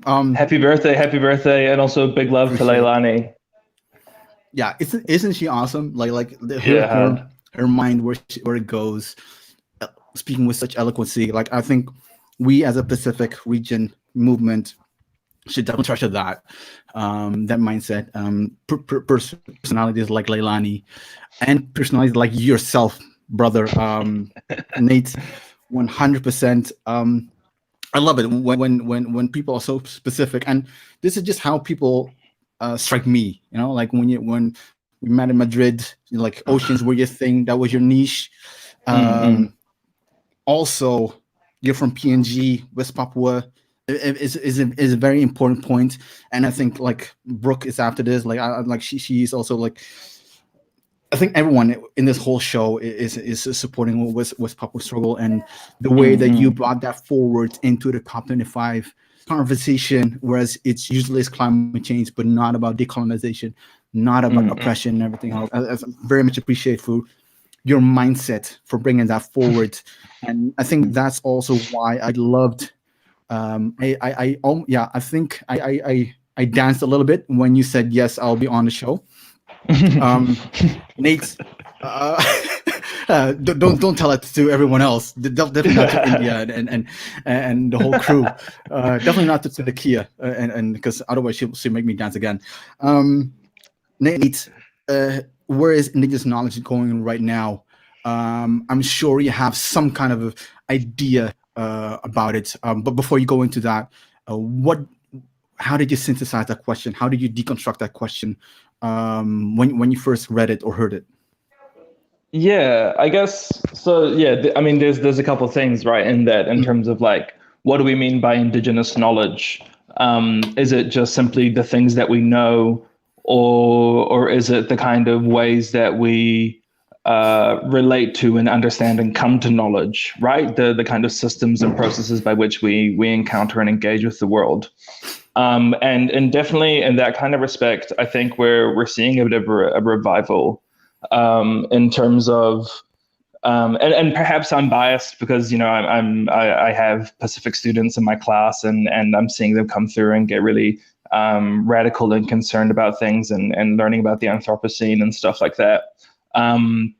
But in terms of that, yeah, this revival and this focusing on the kind of importance of both the environment and the way in which the knowledge from that environment is very particular to Indigenous groups, and how that in its particularity is really important for us going forward in terms of bringing together all these diverse and different, but also fundamentally kind of facing the same problems.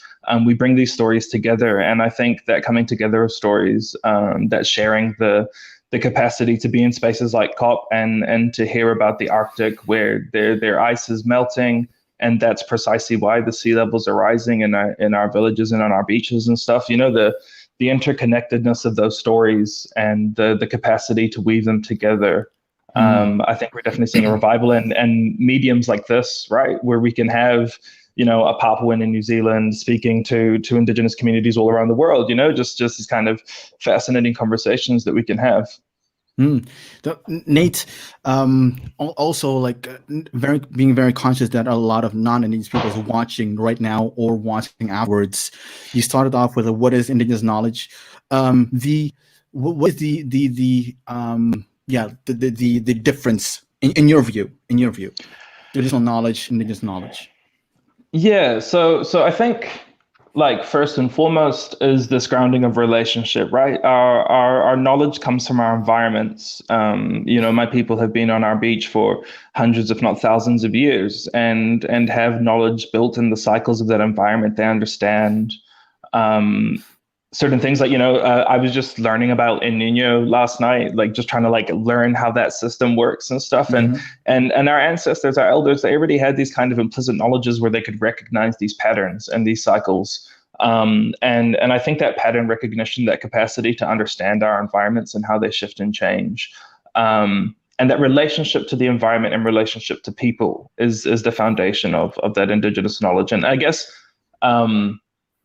one of the ways I'm kind of navigating that, for example, writing a PhD in a very Western kind of academia kind of setting, you have to navigate. I've working on methodology like gut feeling, right?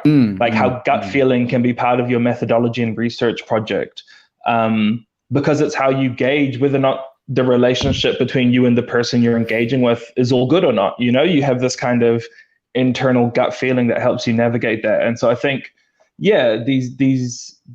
it's a different way of relating to knowledge and to people as well. And am I? Yep, you're good. Oh yeah, cool. Sorry. And particularly with relating to knowledge, one of the things is, whether or not all knowledge should always be accessible all the time to everyone. And this is kind of an interesting thing, navigating at the university around whether or not certain bits of knowledge should be shared, or can be shared, and when it's appropriate to share those knowledges and stories. And so, it's kind of this weird line to blend in, but the importance of it, I think, is fundamentally that relationship is primary and comes first.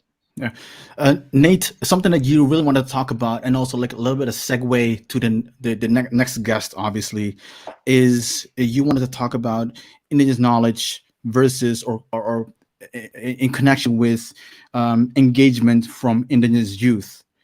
What are your thoughts? Maybe concerns, or opportunities. Yeah, so I mean, I might be a bit biased in this. I was kind of wanting to plug some of the work of, as I kind of mentioned and was put on the profile, I love Dungeons and Dragons and tabletop role-playing games. Yeah. And these kind of games is a way for storytelling, for passing on these kind of messages and stories to our youth, in ways that kind of have shifted and changed and develop as we go and as everyone goes. So one of the things that I'm was working on at the moment was a kind of tabletop game, a Dungeons and Dragons game where there's stuff going on with the stars, and so I wanted to use that to teach a little bit of some of the Indigenous kind of star systems that we have in my village, kind of some of the constellations that we recognize and stuff, and so you can put them into the game. And you're kind of putting the foundations of this knowledge in a way that's kind of interactive and enjoyable. So I think absolutely, not just pushing to gamify or to turn all our knowledge into games and stories, but to recognize the importance of storytelling, as Leilani was kind of pointing out, and as the podcast and these kind of things are all demonstrating, is the importance of being able to communicate narrative and story and share in that. And I think my personal preference for tabletop role-playing games means that I see those as kind of a way of doing it, as a way of talking through things, and also through online games, trying to emphasize kind of ways to teach Indigenous culture in appropriate and proper ways. through there, but also, as I said, kind of balancing that with the idea that not everything should be accessible for everyone. So it's a tight line to balance. And yeah, I think actually one of the things that kind of also struck me with regards to youth and stuff, and our schooling system, I just keep coming back to the fact that we get like new teachers every year. You don't have like a singular kind of mentor figure through the education system, or these kind of people that walk with you through that knowledge journey. And it's mainly your peers. And so that was something I've kind of been thinking about, because I do work with children, and kind of have done social services work with children that have experienced some pretty rough stuff. But, I also teach at the university. And it's just really interesting that, those lessons can go back and forth and feed into each other. And they're really important to feed into each other. And there's nothing particular about those age groups, the relationships that we establish in that kind of knowledge journey, I think should be lifelong, and to kind of partition this year of your life into this teacher being the one who's guiding you through it, as opposed to kind of having these ongoing relationships with mentors and elders. I think those are really important things that we need to kind of establish. Yeah, and Nate, but in closing, let me help you out a little bit. It's not in. I applaud you and encourage you to do what you're doing in terms of like what you explained with Dungeons and Dragons. I have the same feeling with Minecraft. Like, yeah, for sure. I watch indigenous kids, youth play Minecraft, and it is not about transfer of knowledge. It is about like learning your own knowledge. Like preserving it in a way. I'm not saying gamifying, but gamifying learning. That's what it is, right? So by all means, man, Dungeons and Dragons. I see the connection. Definitely, I see it 100%. Yeah. And there are indigenous games that are kind of running like this at the moment. The game Edugor is like built in kind of Lakota mythology and by a Lakota game kind of developer and stuff. So these things are there, and they're great for revival and encouraging these conversations and stories. So yeah, by all means, it doesn't have to be scary. It can be fun. Yeah. Hey, man, you're preaching to the choir here. Let's catch up at some point. Talk more about this. We'll gamifying learning indigenous knowledge, like the whole Delta. Let's do something about that. For sure. Nate, thank you so much for being on the show, man. Cheers. Really appreciate it. Yeah, cheers, awesome. Man. Cheers. Right. Catch you. Have a good one. Catch you up. Wow. Gamifying, yes, of course. That's what you all should know. All right, hands down, this segment, the conversation that I've been looking forward to the entire week. We're connecting now with the Marshall Islands. A very good friend of mine, Brooke, met with Dr. Calais, by the way, in New Zealand, in Aotearoa, New Zealand, in Whangarei, in what was a workshop on biodiversity. But she brought in her son into the conversation, and so it's a three-way conversation. This one, so I'll just ask both of you the question, and you can answer it in any way, shape, or form that you like. How should I pronounce your name, by the way? Is it Ati? Ati, like, how do you want me to call you? Ati. Ati, all right. Ati, thank you so much for being on the show. Really, really appreciate you for taking the time to be with your mom and be in this conversation. So, Brooke, Ati, when what was the when I say something like indigenous knowledge, what is the conversation, the talk, or experience that pops up into your head? What do you think? When we say indigenous knowledge, what comes to mind? What did you just tell me earlier?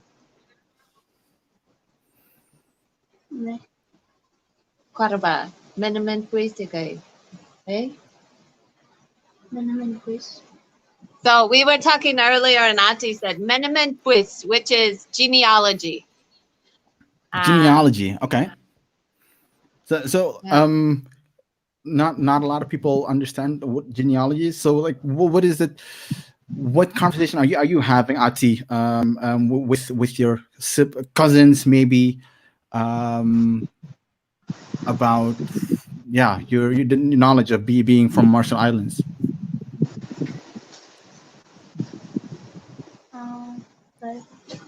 Me enot ngai akan ko teripir kia and tane ko mi kanang kagelo. Well, Talk a little louder. Talk to Ghazali. Happy birthday, first of all, by the way. Thank you so much. Maybe. So, Yeah. Enota? I'm with my aunt right now, and it's all my cousins and all my brothers and uncles, and she told us to gather around her so she could talk with us.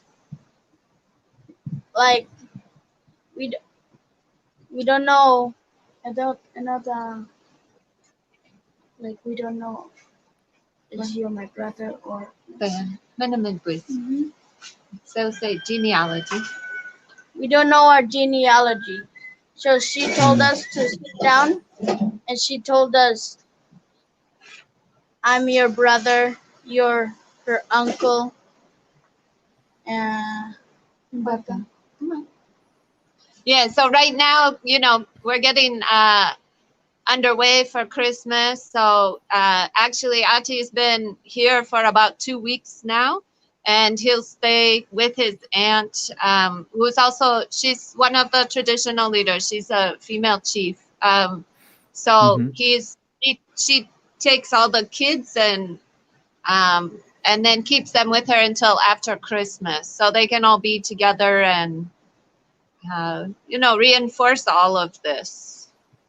Yeah. So when he came, there were a couple of instances of some of the cousins not understanding where he fit in the picture because they hadn't seen him in so long, or they had grown up here in Majuro, or they had grown up in different places. So she's really been talking to them a lot so they understand how everybody is related, who's related to who, how do you address this person,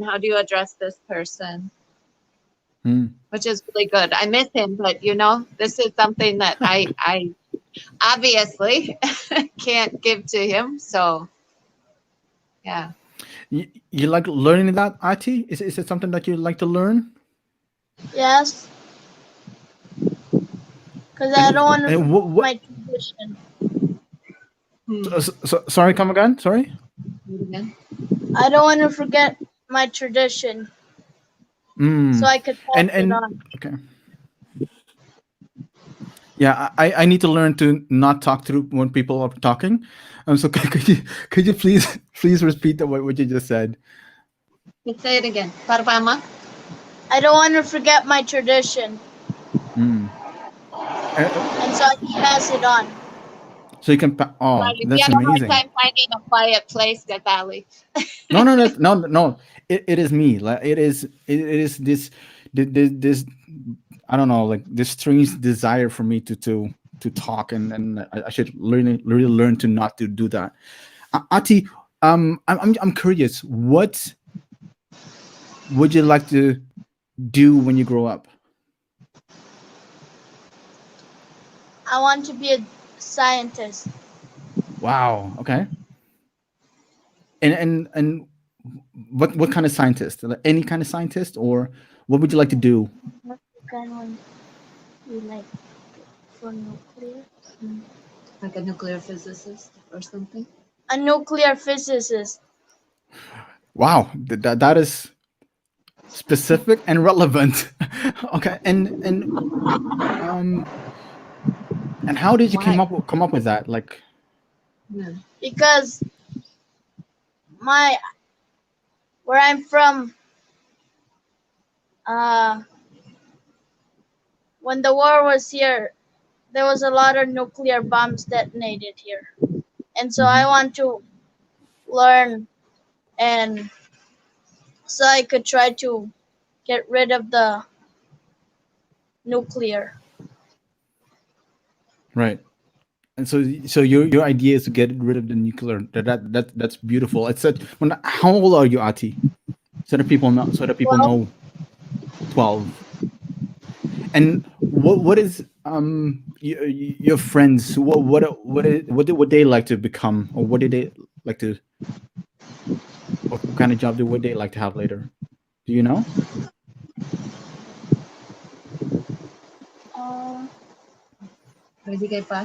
I don't really ask them.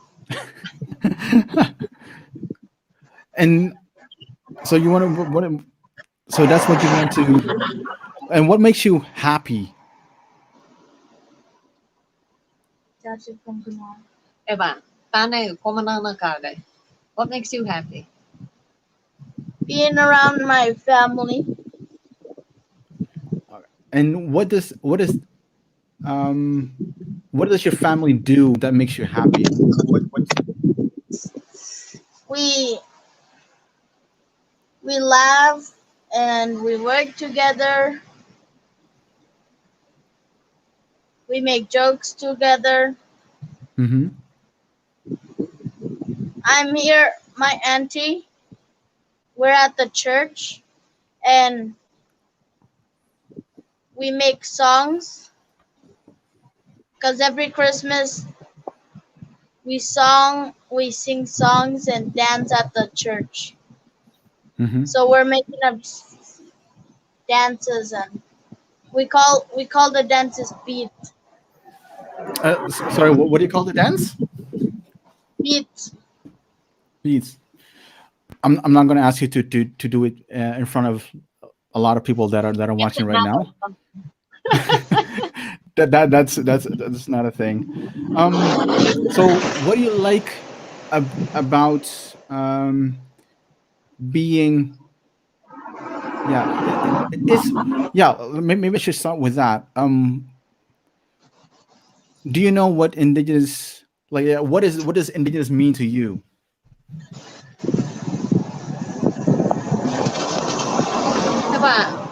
I know what you said. What does it mean to you when you hear that? When you feel, does it feel a certain way? Do you think about a certain thing, or? My ancestors. How ba? How they.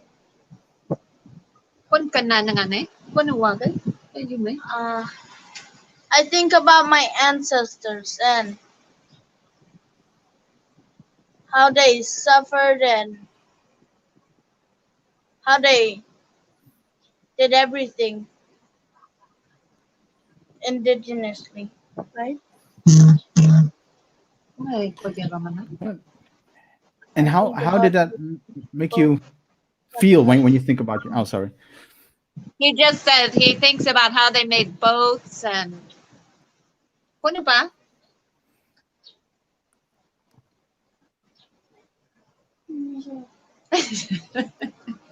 Can you talk now? No. Auntie, thank you so much. Like Ghazali, so we free schools. I'm really conscious about the boys not being too indoctrinated, because that comes at every single angle. So I don't know. I guess I hope for them, if they think about, what Indigenous means, it's just like they are just living it so much. They're not, for as long as I can, I hope they can just stay rooted in themselves and not have to step out of that part of themselves. Right.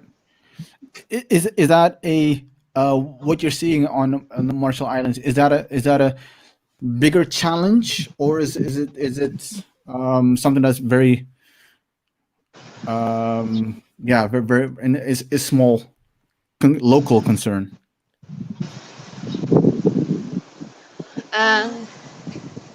I think I hope it's growing, but people don't really talk about indigeneity. so much, colonialism, things like that. So I guess it's a bit confronting to a lot of people to see somebody who looks like me to be, you know, seeing us live more indigenous, more monkeys and more, you know, rebelde, like what I am. Brooke, you're doing an amazing job. I'm not saying this lightly, because we obviously have conversations, yeah. So you do an amazing job. You're raising amazing boys. One is Ati, 12 years, and already knowing what he wants to do, which is also trying to fix the community in a way. So I think that is a testament to your your relationship with Ati and your kids, and the way that you raise them. Ati is such an amazing. It was fun. It was fun talking to you. Ghazali, there's a frigate bird that just flew above. That's what he's looking at. So that's a really good sign. They call it Auk here. So that's a good sign, a good birthday sign for you. The one has just been flying around up here. Thank you so much. Yeah, like frigate birds are very known in my neck of the woods as well, on my side, like on our islands. Also as a sign of good messaging, good messages. So appreciate for Brooke and Ati for getting on the show. It is I've been able, like Svetka has been looking at me like she's the producer of all this, looking at me like there's not a lot of time, but I've been able to stretch it because I love talking to you, Brooke and Ati. Was very much a pleasure to meeting you, and we're doing soon. Maybe you're interested in it, something similar, but only for Indigenous children. Yes. Just only Indigenous children. We're going to ask them about who they want to become and what they would like to see in the future. So Ati, this is my team will hate me for this, but because I'm already like spilling the beans. But I would love to have you on the show if you would love if you like to, of course. And you don't have to say yes now. You can think about it, talk over it with your mom, and Brooke, we'll talk later. Thank you two of you. Thank you so much for being on the show. Really appreciate it. It means a lot to me. Thanks, Ghazali. Happy birthday. Happy birthday. Thank you so much. Thank you. That was fun. Brooke and Ati, mom and son. Indigenous knowledge is not just about like the grown-ups talking, and but it's also, when it comes to Indigenous knowledge, is about transfer and maintaining knowledge. And who better than to talk to the kids, actually, the children. And maybe it feels kind of unnatural, obviously, to be in front of a camera. But I really appreciate them for being in the conversation. Really appreciate it. Svetka, I'm curious, who is next on the show? Ding ding ding ding ding ding. Is it Dr. Rosa? It is a mystery. That's what Svetka says in the comments. I see two I see two connections. One with the University of South Pacific, and one is with Dr. Rosa herself. So I hopefully we maybe bring in all three of them. Like it messes up the whole thing, but so that we can pick out which one works. Oh, I hear something.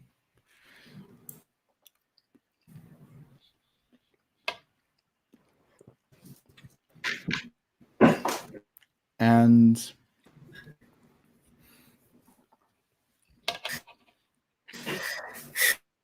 which gives me a little bit of time to eat my Dr. Rosa, thank you so much. You gave me a little bit of time to eat my some more pineapple. I had a whole bunch of pineapples to get through the 4 hours of talking to anyone. Are you able to see me? I can see you. I can hear you a little bit. Oh, we're getting closer. We're making progress. Air beep. So that's good. Dr. Rosa, are we? Is there a delay, or is it? Are we okay in terms of connection? Well, because I see two, like on the back end. I see Zvetka trying to struggle with like who's figuring out like which one is like. That's fine. We'll wait to see. Mike. So. I had a good. At least sound was okay for a brief second. Hold on. I have. So yeah, we have a little bit of time actually. So we'll try to, try to stick with Dr. Rosa. If it's working or not. I see some movement in the back end. So like what people are not seeing is obviously the studio, and that we have the guests that are coming in through the links, through the networks. So we have some image, we have some movement on the phone ringing. Sammy.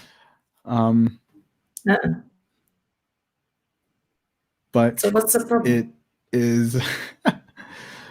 Maybe we could try to do that. Yeah, very good idea, Zvetka, too. Dr. Rosa, maybe you could switch off your camera and keep your microphone on. Is that something that you something that we can do on the back end? Probably, maybe, I don't know. No, we cannot do that. So, Dr. Rosa, is it an idea that you click on stop camera? So that we cannot see you, unfortunately, but we can talk to you. Maybe that is something that we could try. Because image carries, it's a lot heavier on the waves, obviously. And hi, are you able to hear me? Ooh, yeah, we're getting there. Dr. Rosa, if you could switch off your camera. And but keep on your sound. Okay.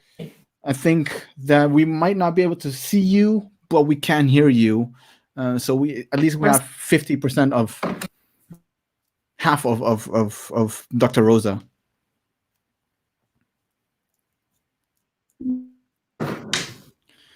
So I hope that it's improving a little bit. Probably connection has to adjust a little bit.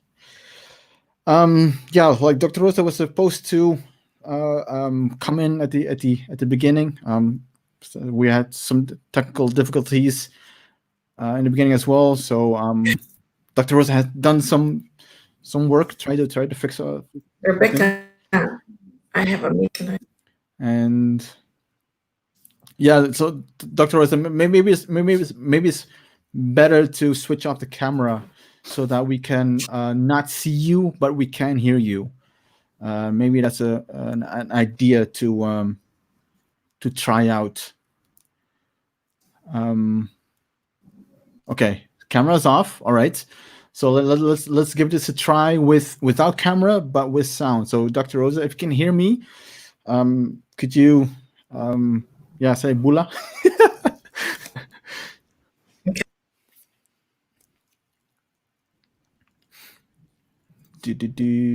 All right. Let's all right. We can definitely try something else.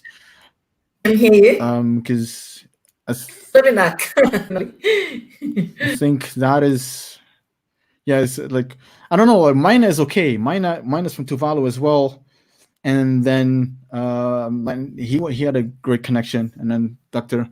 Langi at the University of South Pacific in Tuvalu was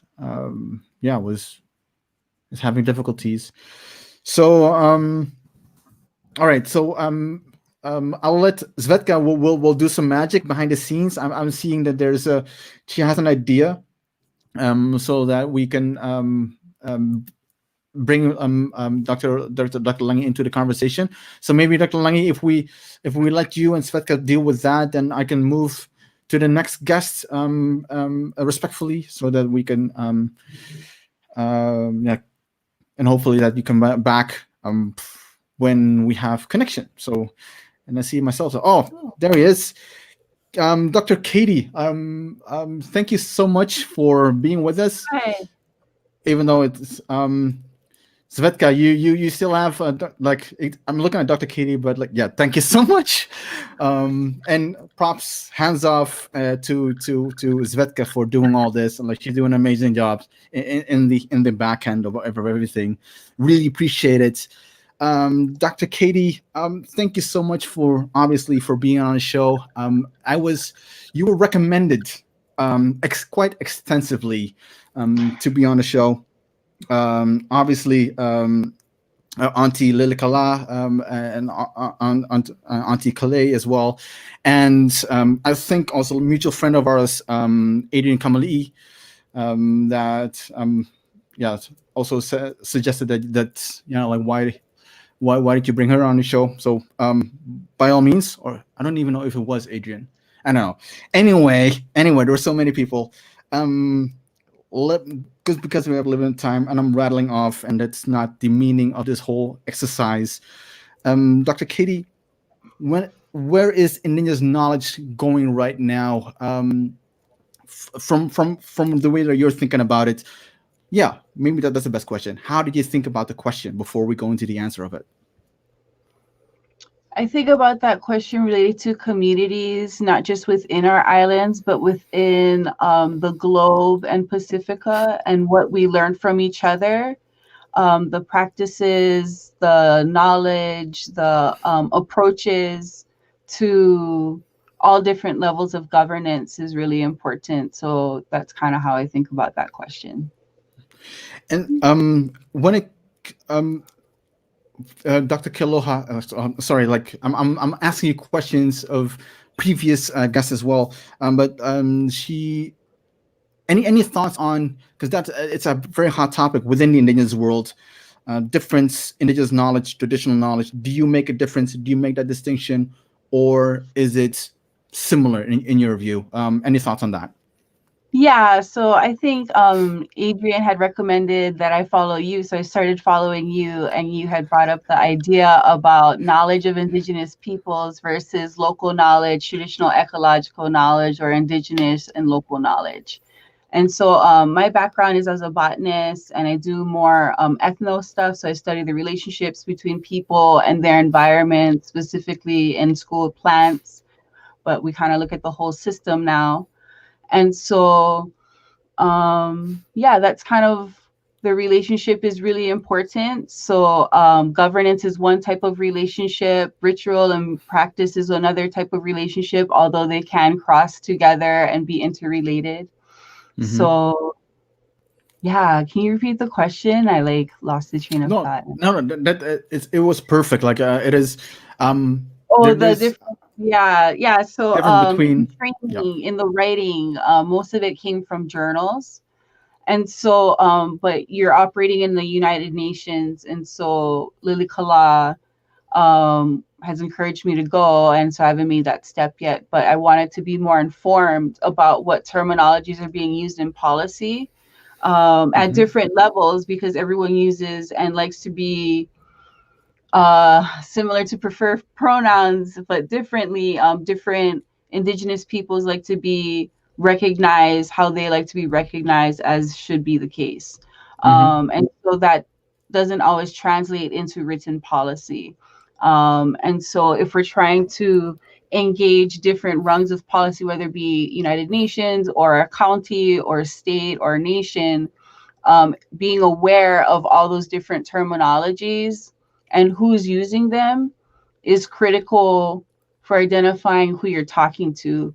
And are those the people that, like, if you have objectives, you have a specific audience, and is that the audience that you're talking to? So it depends who I'm talking to, but as you see, I've been incorporating knowledge of Indigenous peoples, even though I just got a proposal with Indigenous knowledge, local knowledge. So yeah, it depends who you're talking to, I'd say, with that.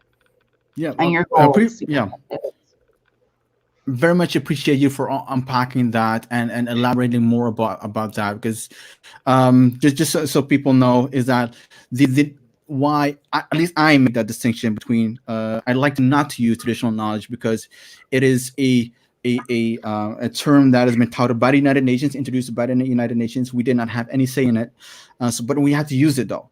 And going to knowledge of Indigenous peoples, again, like you said, Dr. Katie, is that there's this people like to use traditional ecological knowledge or Indigenous ecological knowledge or whatever, but like and your thoughts on this as well as I finish this thought.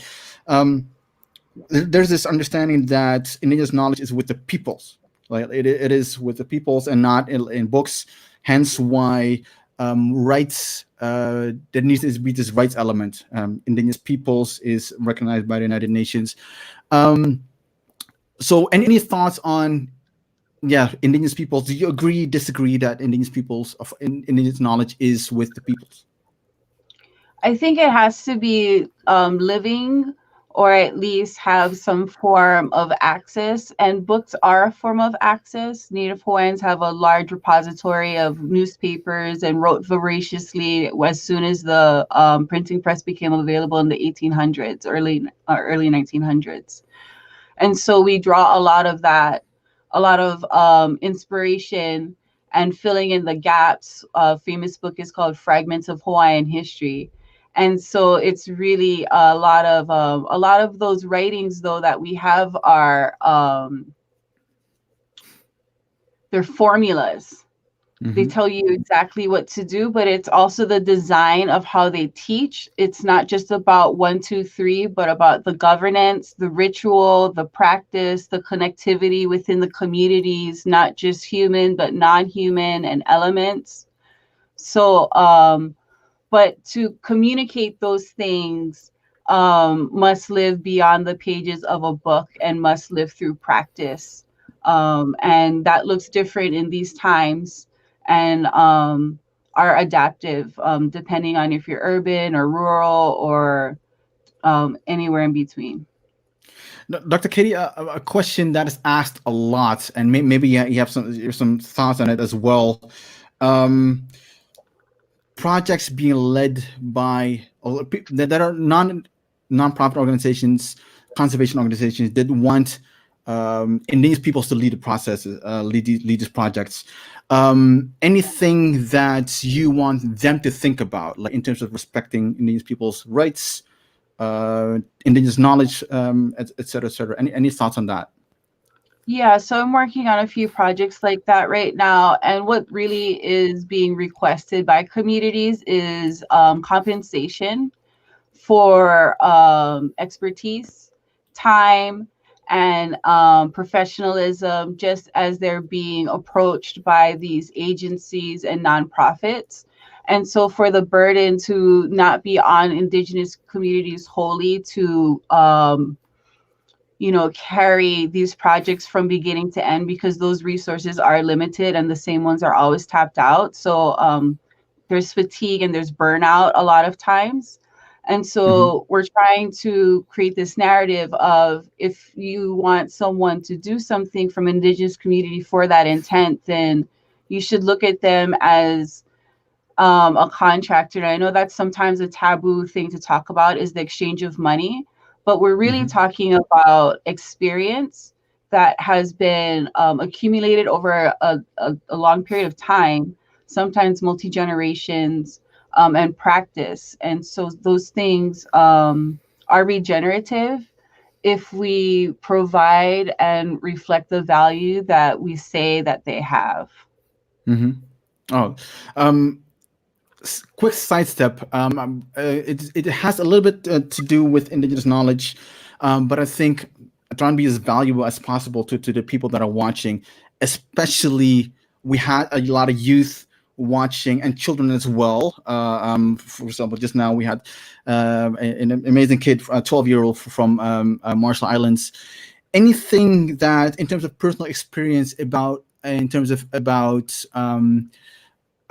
pursuing paths that you would like to or dreams of yourself or families, and trying to fulfill that. Like, does that make any sense? Like,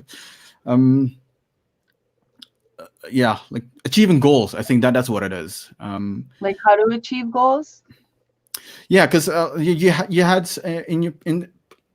things that what I want to talk about, or like I'm alluding to, is your personal experience.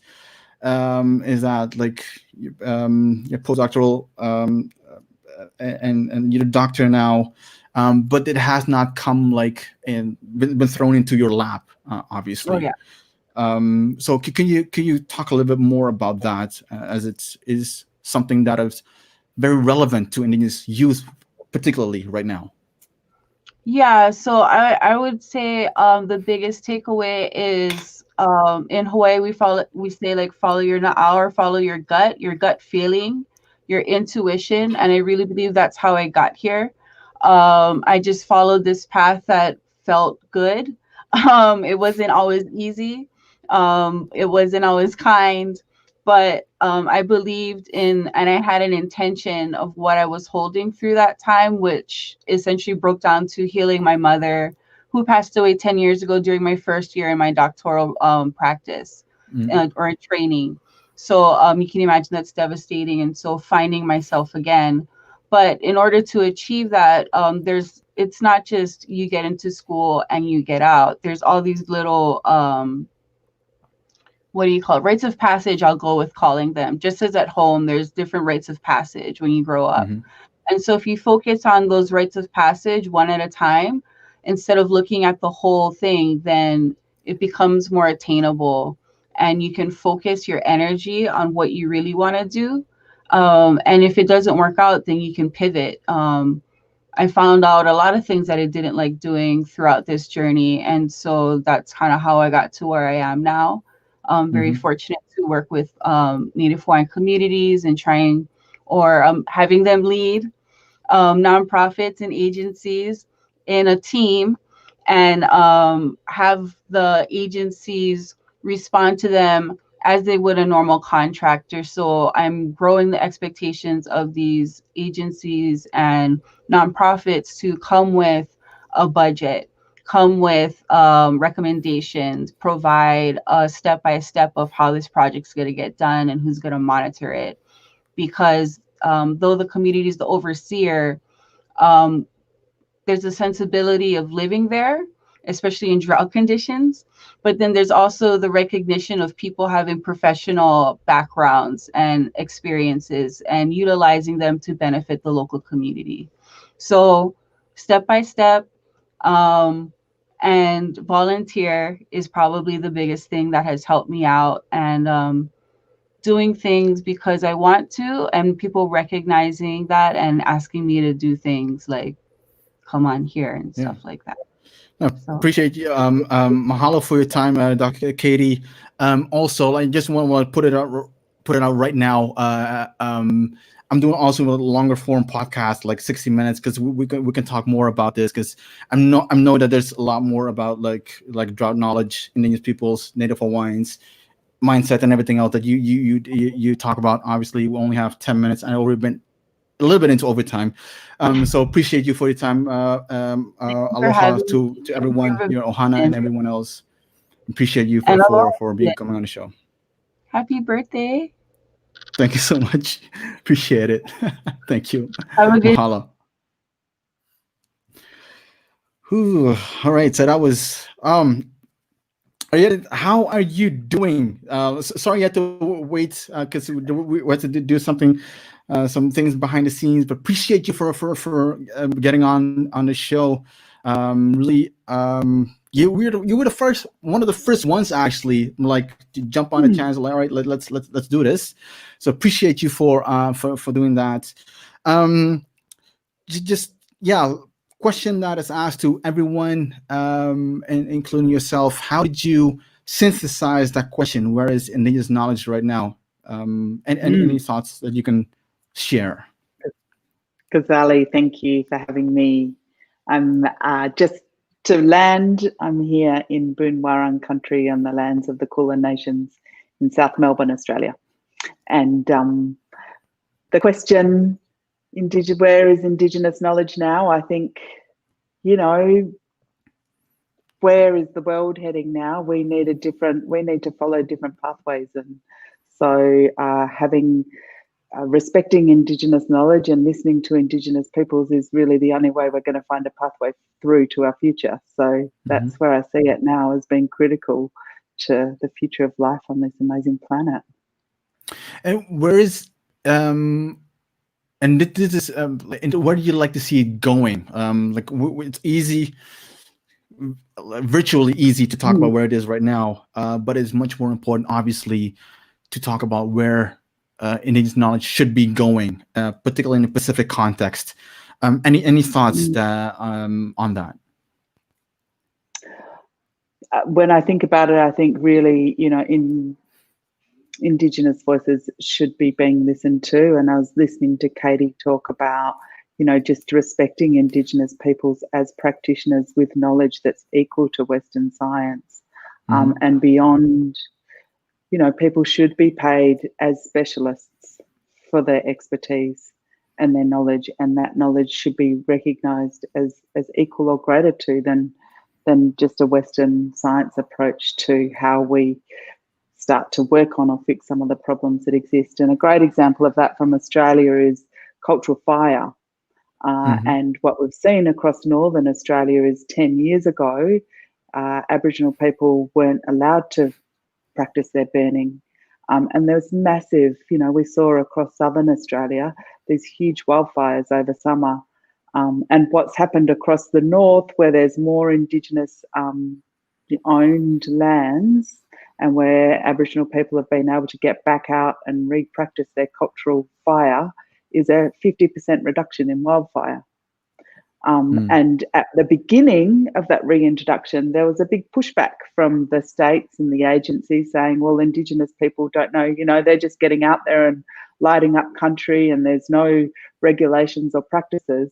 But over time, what we've seen is a real appreciation for that knowledge system and a real understanding of how in tune with the environment and nature cultural burning is, and how much it refreshes and rejuvenates. So that's just one example. No, obviously, and thank you so much for bringing that up. Also, next speaker is also talking about that as well. What is the biggest misconception that you would like to address in that sense of when it comes to like the fire method, if I may call it that way, that you would like to address, because there's so many misconceptions out there. What's the biggest one, and how would you address it? I think a really great example of that is one of the pieces that we're doing at the moment is adapting that knowledge system from across Northern Australia, the Savannah burning method, which reduces carbon emissions and has created this flourishing industry across Northern Australia for Africa at the moment. And what we did was we took some of the rangers from Northern Australia into Botswana, and the Botswanans challenged us to a burn off. And they were like, you know, this is our country and we know how to look after it. And we've been trained in prescribed burning fire practices. And they had their whole team out with their whistles and their fire trucks and taught how to put burn lines through the land. But when the rangers, the Aboriginal rangers from Northern Australia came in, they knew how to work with the wind.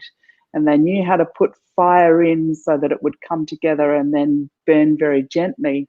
And there was probably about 200 people from the fire agencies across the Botswana there watching who just said, that is incredible that you can come with that knowledge from a country totally different to here and apply that in this similar landscape. So I think that's just a really practical example of how people's perceptions of what's possible and what is possible can be quite different. Thank you. And if you a quick pivot actually, because that's what the Pollination Foundation is also working on, is more into context of climate change, the climate crisis. Any ways that you see or would like to see in elevating Indigenous people's knowledge in that context of the climate change crisis? Yeah, well, like I said at the beginning, I think it's critical to the climate change crisis, creating climate resilient futures, just the knowledge that Indigenous people have of seasons and seasonal indicators and how that is then brought in to be able to monitor the changes in climate. So what are we seeing? We're not seeing that the oysters are milky at this time of year. We're seeing changes in our seasonal indicators, and what is that telling us? And how do we start to adapt to those changes? But also, what are some of the tools that we can be using from our knowledge, from Indigenous knowledge systems, to be creating more resilient places, and knowing, using different food systems being introduced into kind of the mainstream Indigenous foods, so that we're not having such a big impact on our earth when we're producing, food for local communities. There's a lot to unpack in that space, and I think Indigenous knowledge is critical. No, yeah, thank you so much for that. Like you, because not a lot of people know about the Pollination Foundation. So, give you the final 3-4 minutes to plug that a little bit, explain a little bit, because I think it's very interesting, and you're the executive director, so you do know. By all means. Cool. Thanks, Ghazali. So Pollination Foundation, we're new. We're a new foundation set up a year ago. We're a part of a global group called Pollination that is focused on the transition to net zero emissions, climate resilient future. The group is global in footprint, so is advising governments and corporates around the world on their transition strategies. And the foundation has been set up with a focus on new climate solutions, investing in nature and people in nature, particularly Indigenous-led solutions. So our board includes global climate leaders as well as Indigenous people, and we're focusing here in Australia at the moment, which is where we're based in the foundation, on seeding and growing new ideas and new approaches and community-owned nature-based solutions. So rather than having brokers or conservation groups, having those solutions embedded and owned by local communities like the Savannah burning across Northern Australia. And then the other piece that we do is connect communities globally through knowledge sharing. So we're at the moment facilitating a knowledge sharing network that supports projects in Australia and Canada and Peru through the BHP Foundation to be coming together and sharing their knowledge and expertise so that we can all be learning from each other. Appreciate it, because obviously when we first exchanged emails, text messages, and everything else, I was very keen to learn about the Pollination Foundation, the work that it does. So appreciate you for explaining it a little bit. Any final thoughts? Obviously something that you're like, oh my God, Ghazali, why didn't you ask me about that? Or you want people to think about, any concerns maybe in terms of Indigenous knowledge where it is right now? I think just building on what Katie was saying previously, that investment into people is so important, and investment into governance and Indigenous governance and strong foundations is what creates that strong platform for then new knowledge and collaboration to be able to occur in an equal partnership way. And I think that often gets overlooked, the importance of that investment, and we need to be doing more of that, empowering communities. I appreciate it. Thank you so much for your time, for being on the show. I know it's only 10 minutes, but I think it's been really valuable. And hopefully, I'll definitely know that we will continue the conversation about climate change, indigenous knowledge, and everything else offline. Really looking forward to staying in touch, obviously, and appreciate you for your time, for your work, and everything else, obviously. Thank you so much. And I think what you're doing is awesome. Great way to elevate diverse voices, and great to hear so many youth voices too. So thanks for having me at your birthday party. Awesome. Oh, it's my pleasure. Like it's fun having being of value on your birthday party. Whereas I never do host or organize a birthday party. So this was kind of unnatural to me, so might as well lean into it and then be create some kind of platform for something or for people. So this is what it is. So I appreciate you for acknowledging that. Thank you so much. Super cool. Well done. Thank you so much. See you. Bye. Have a great day. And obviously, we're seeing in Australia. Is this what I've seen? Jessica, I think I'm of all the guests, I am the most envious of you because of your view right now. Svetka is in Canada right now doing all this. It's cold everywhere. Brooke was, she was also in a warm place. But it looks like the aesthetics of this is perfect. By all means, also what I forgot, land acknowledgement. Obviously, where are you right now? Sure. Hello, Yama. So I am in Newcastle, New South Wales, on a Wabikal country. I'd like to pay my respects to elders past, present, and future. I'm a Nyempa Wangaiban woman, which is central New South Wales. Thank you so much. I'm sorry to the previous speakers, to Ariadne as well for now bringing that land acknowledgement up. I know for especially in Australia, it's a thing, and that's something that we should always do, all around the world. But really, thank you so much for acknowledging that. What was I talking about? Fire Sticks Alliance. You are a board member, and I think either in 747 is flying over you, or so luckily it's not my microphone that's doing that. From your perspective, personally as well as professionally, however you want to start, how did you think about the question, where is indigenous knowledge right now? Any thoughts that immediately surfaced? If you had have asked me about 5 years ago, I would have had a very different answer to what I'm going to give you now. But I feel like Indigenous knowledge is in the stage of a revival. So I guess in that essence... But pardon me for interrupting. What was your thought 5 years ago then? My thoughts 5 years ago was, where is my culture? Where is, how can we embed this? And,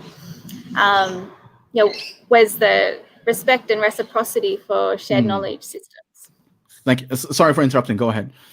But definitely, I feel, particularly in the stage of where the Fire Sticks Alliance is in a state of revival and embedding cultural knowledge. Okay.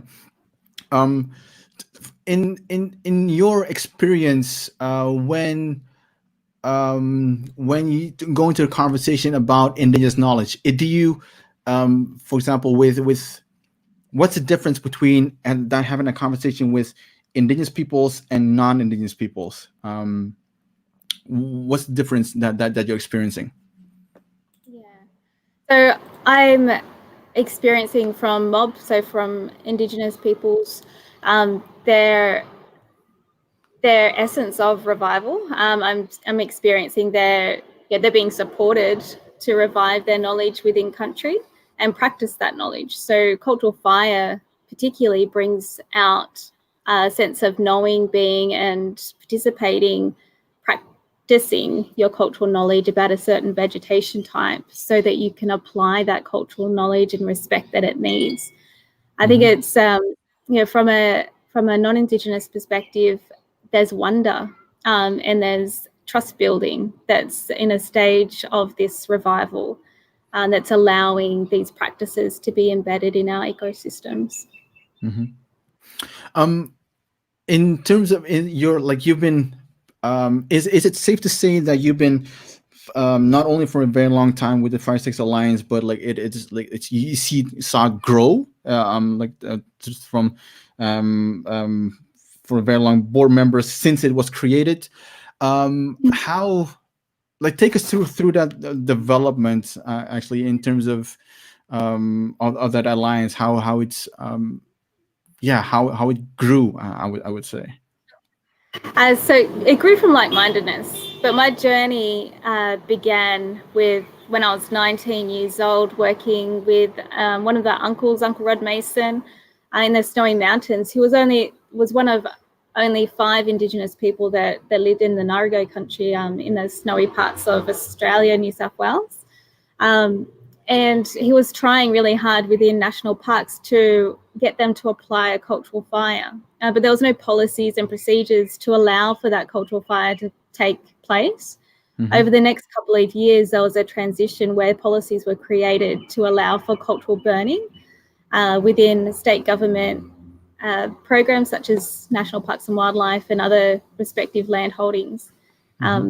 So I saw that grow, and then applying cultural fire was that moment of knowing that this is something that I need to get behind and really understand myself. I went up to Cape York, which is in Queensland, New South Wales, Queensland, and I met with Victor Stephenson and Dr. Peter Stanley, who are now employed by the Fire Sticks Alliance to deliver the monitoring and the cultural values and the application of cultural fire for our organisation and support that revival within our local communities. I think Katie was mentioning before that it needs that Indigenous leadership, and that's what we help facilitate, is the local mobs being the leaders in the application of cultural fire within their area and restoring or reviving and allowing that practice to return to country.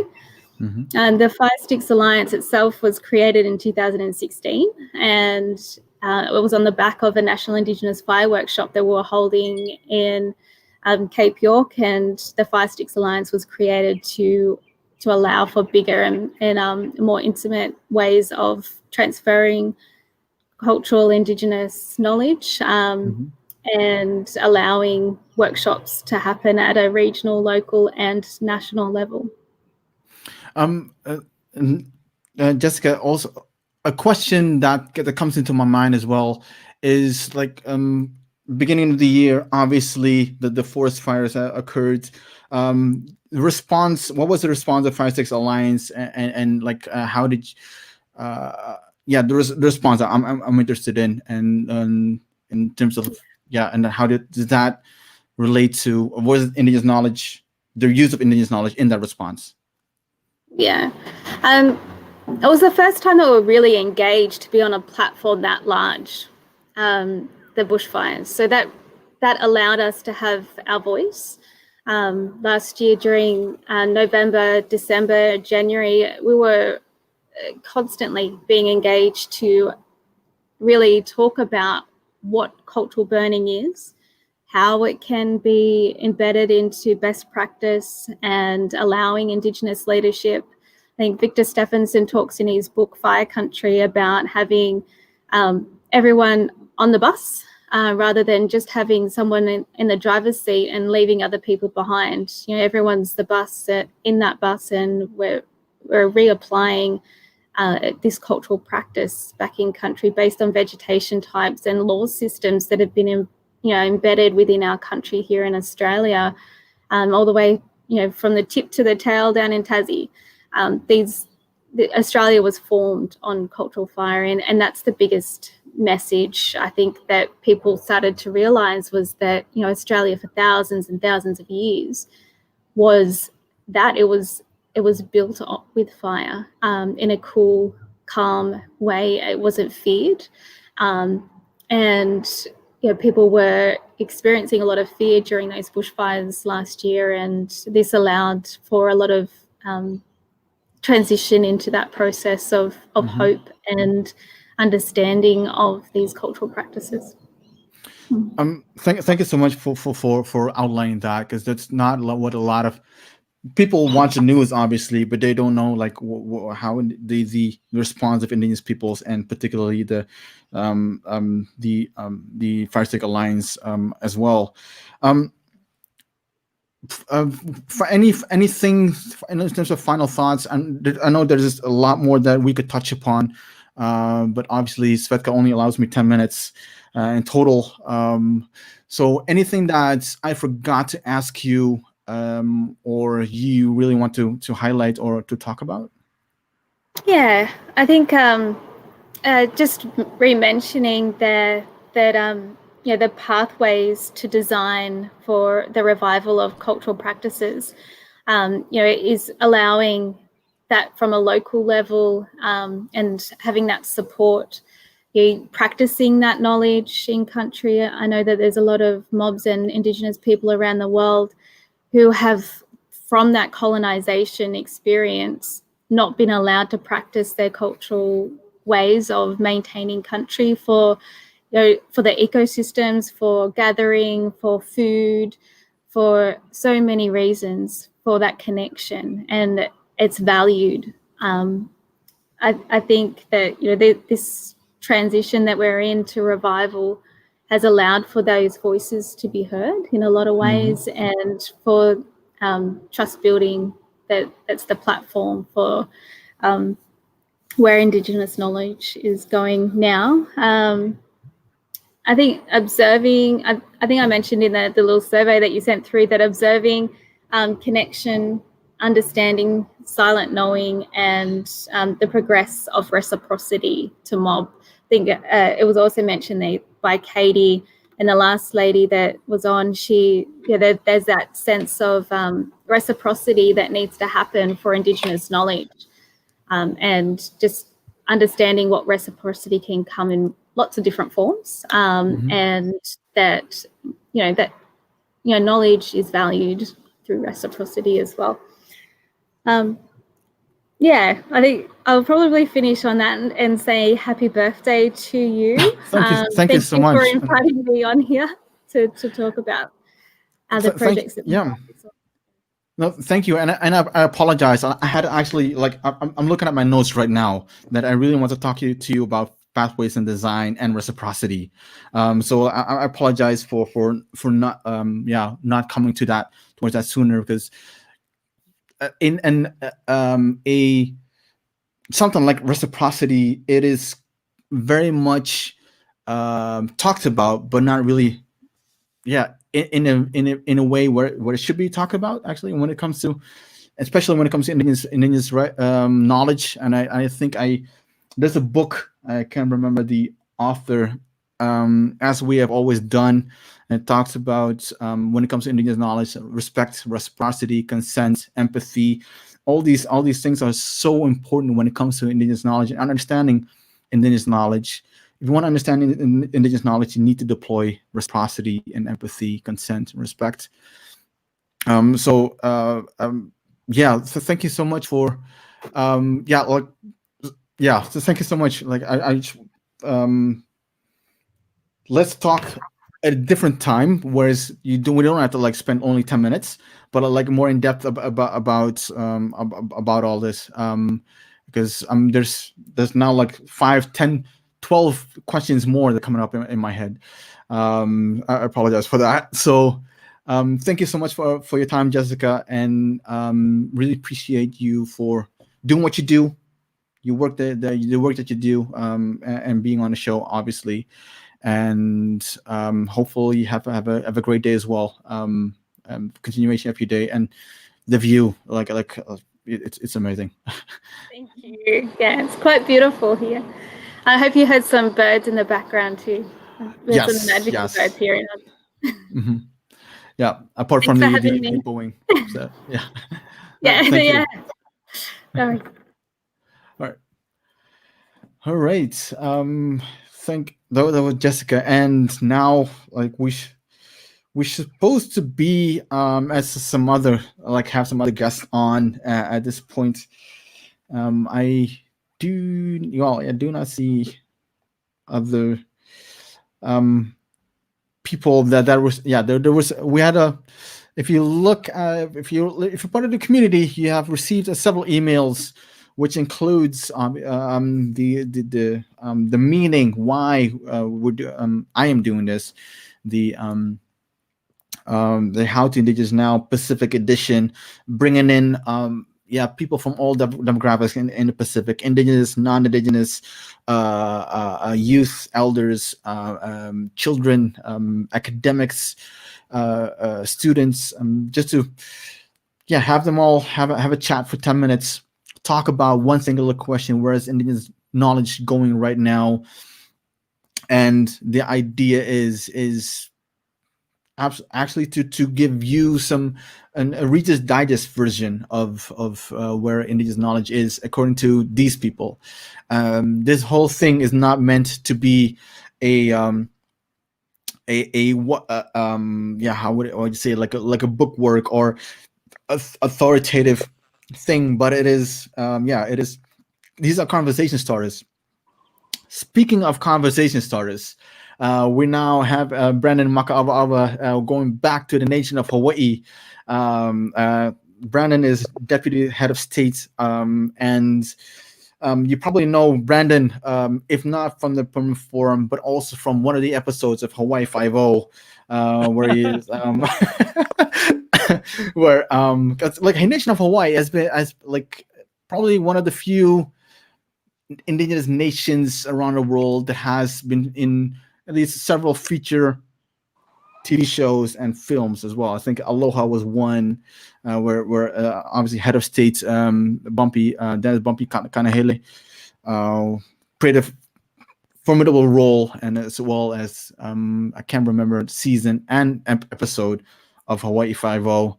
But we're not going to talk about that. Obviously, we're not going to talk about we're going to talk about more important stuff.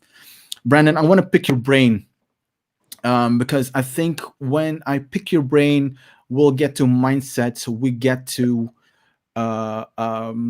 something that's very valuable to Indigenous peoples. Because we've been talking about decolonization for like the whole series up until this point, and I'm not sure that like until series the whole marathon up until this point. And when it comes to decolonization, like it's one thing to talk about it. The other thing, obviously, is to do something about it. You know, like you have a T-shirt that says "Act Sovereign," and you wear it quite often. Love you for it. So I want you to pick your brain. Like obviously, when we talk about the singular question, you'll go into that. So let's start off. Where is Indigenous knowledge going right now? What do you see? What are you experiencing? I think again, mahalo Ghazali for putting this on, and haole laha now. I think that Mahalo. Indigenous knowledge is something that is going towards and moving more towards independence and getting back to what our kupuna or our ancestors used to do, because as we found out during COVID, it's really every man for themselves. In the United States, they totally left nations just decimated. There was no assistance anywhere. People had to figure out how to grow food again. That's why I came into my yard, because I think I usually do this inside my house in front of I have a backdrop, but I was like, you know what, I have to come into my yard because I have to show people that sovereignty can happen at home. I'm growing kalo here for the first time in my whole life. I'm growing kalo. I'm raising my own food now.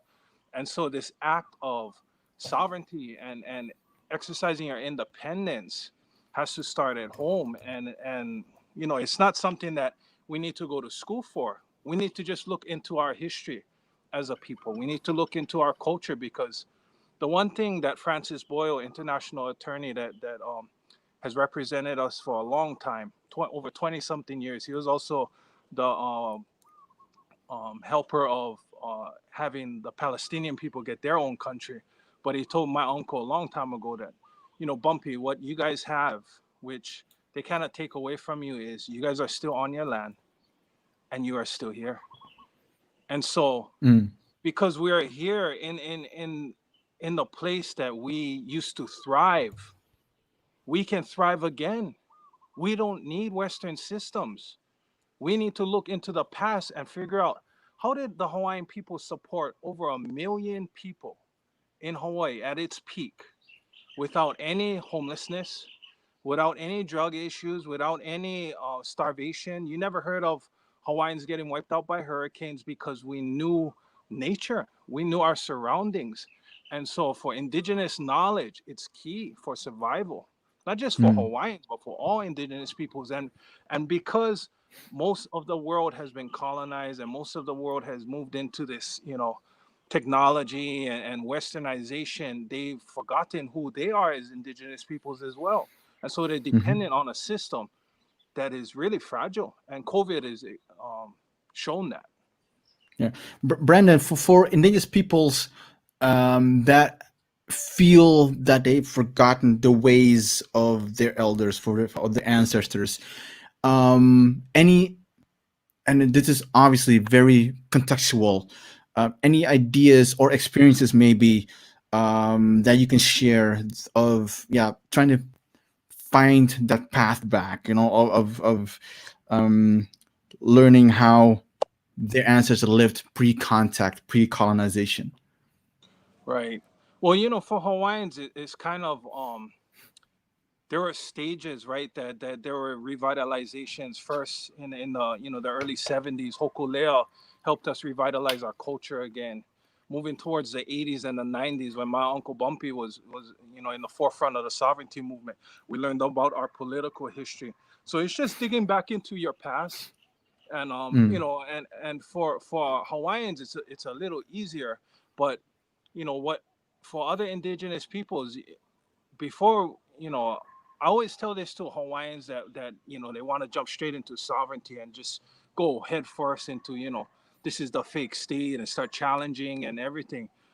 What my uncle has taught me is that if we don't know who we are, then why are we going to go claim this land? Or why are we going to go stop this project? What is the significance of this? Is this of significance to us in the future?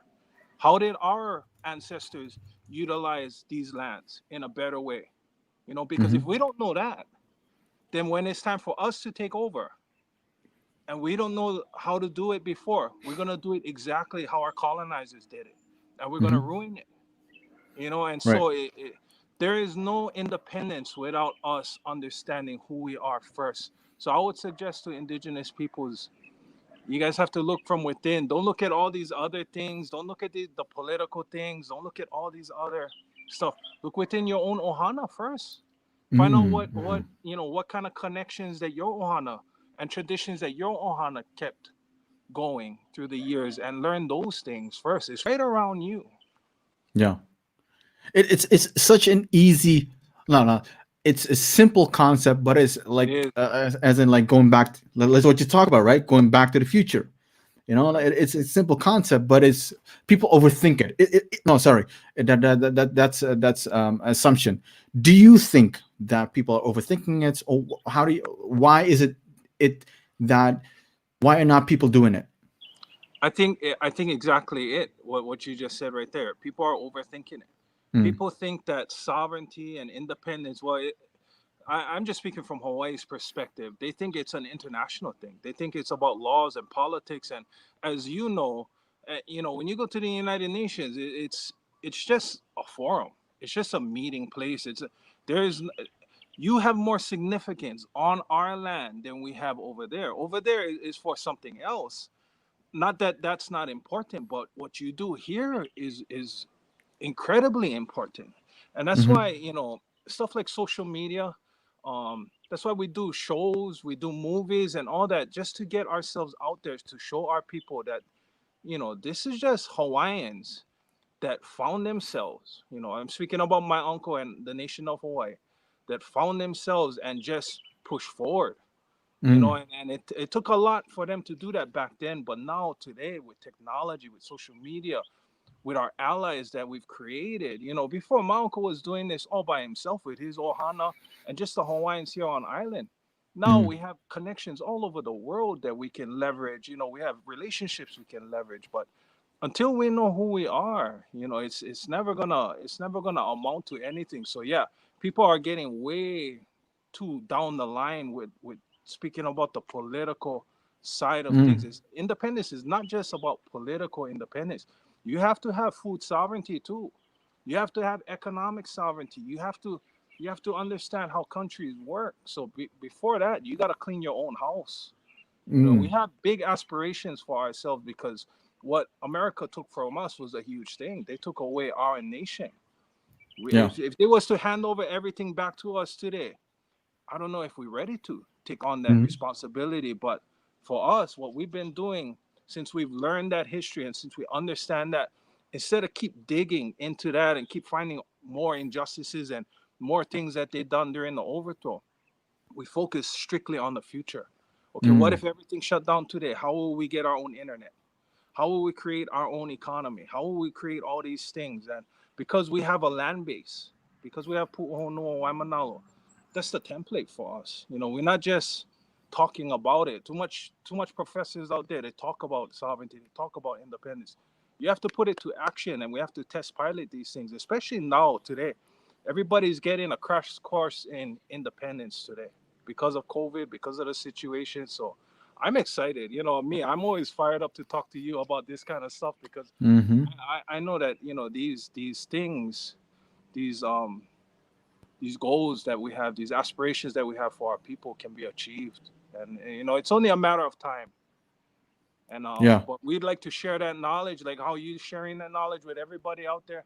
We want to be a part of that too. We want to share what we've learned, and you know, when we go to the United Nations, that's been our motto the whole time. Yeah, we like go there and talk about the atrocities and all that, but we also like talk about, you know, these practices that I think that can be applicable to all kinds of, you know, different peoples.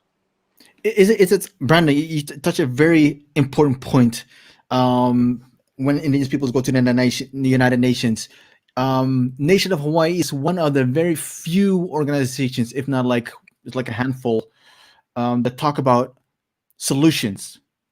How can indigenous peoples, when it comes to indigenous knowledge, obviously, but like, and when it comes to acting sovereignty, decolonizing mindset, like how can they talk more about solutions?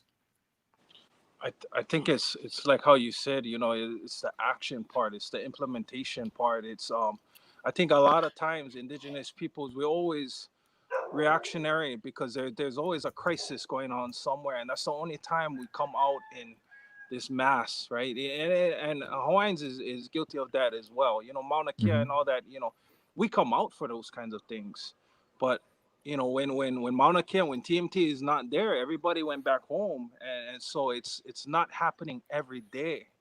You know, we need to find ways to take action every day. You know, and it doesn't need to be a protest, you know, necessarily. It can be just diverting your economy where you spend your money from Walmart or Costco, and now you spend it with a Hawaiian farmer. Or instead of, you know, taking these classes with the University of Hawaii, you go to this Hawaiian elder and you take classes from her. We have to start paying back into our own communities, and the only way we're gonna see independence happen is if we do things like this. And that's why, you know, we talk so simple about things, because it really is simple. And you know, the next time I go back to the UNPFII, you know, we're going to do the same thing again, share our solutions, because we keep doing the same thing because we want to inspire other nations to bring solutions to the table too, because I want to go there and take something back with me, right? The first time I went there, I was like all psyched and like, oh, okay, we're going to get the UN for help us and all that. And we left like, I left depressed because I all I heard was everybody's problems and everybody's issues. And I was like, wow, that is like deep. But I want to know how you got here. You know, we've gone through all this crisis and survived all these things, but you're here. You in New York? I'm looking at you. How did you get here?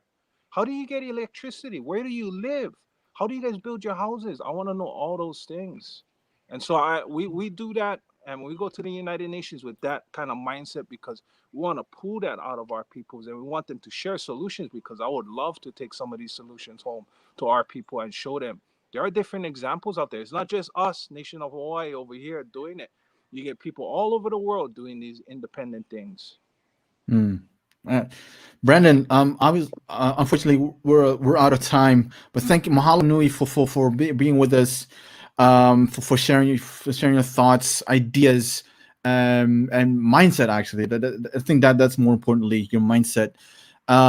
Let's do this. Let's it's probably in the new year. Let's do a long form conversation. Let me really pick your brain. Like we could do it like easy 3 to 4 hours.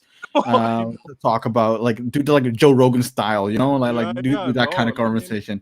Let me know. Because I think only then it did this whole we can really get to not to the bottom of it, but really unpack everything. Yeah. And Brandon, give my aloha to everyone at the Puhonua Waimanalo. Your wife, obviously, wife. Yeah. And Uncle Bumpy as well. Give my aloha to them, and mahalo for Nui for being with us. Appreciate you so much. Ghazali. Mahalo. Mahalo. Thank you so much. Mahalo. Ooh, yeah, this is the way of celebrating your birthday, or holding your birthday. Monica, half a day. How are you doing? You're all right. Yeah. Half a day. Half a day. How are you? You look. I'm in the sun. I'm good. I'm so happy to join you. So happy to be in this collective of Indigenous power, celebrating you as a uniter of Indigenous people, as a longtime advocate and Indigenous rights activist. I'm so grateful and honored to be a part of this forum. Thank you, Monica. Just one caution. Don't try to because I can easily get very cocky, when people throw all these words at me. So I always have to watch myself, stay humble. It has brought me into some very, very problematic situations. But thank you so much. 100%. Thank you so much for saying that and being with us. Sorry. It was such a beautiful thing to follow up with Brandon's conversation, being from the Chamorro homelands in Guam and in the Northern Marianas. We have a very direct connection to the Kanaka Maoli in Hawaii, who are also fighting for sovereignty against the U.S.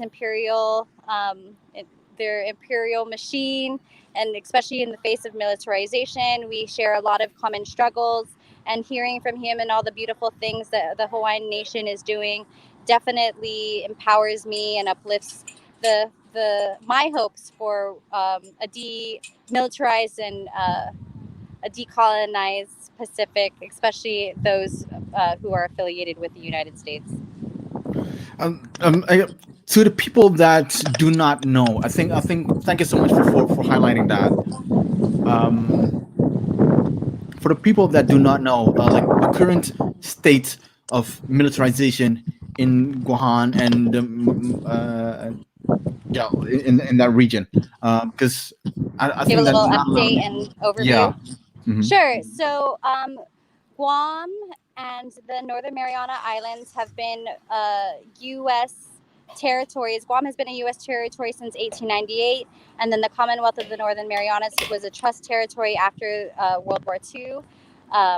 And we are one archipelago and one people, but we have been politically separated since 1898, when Guam became a United States territory after the U.S.-Spanish War. At the same time, the Philippines did, and Cuba and Puerto Rico.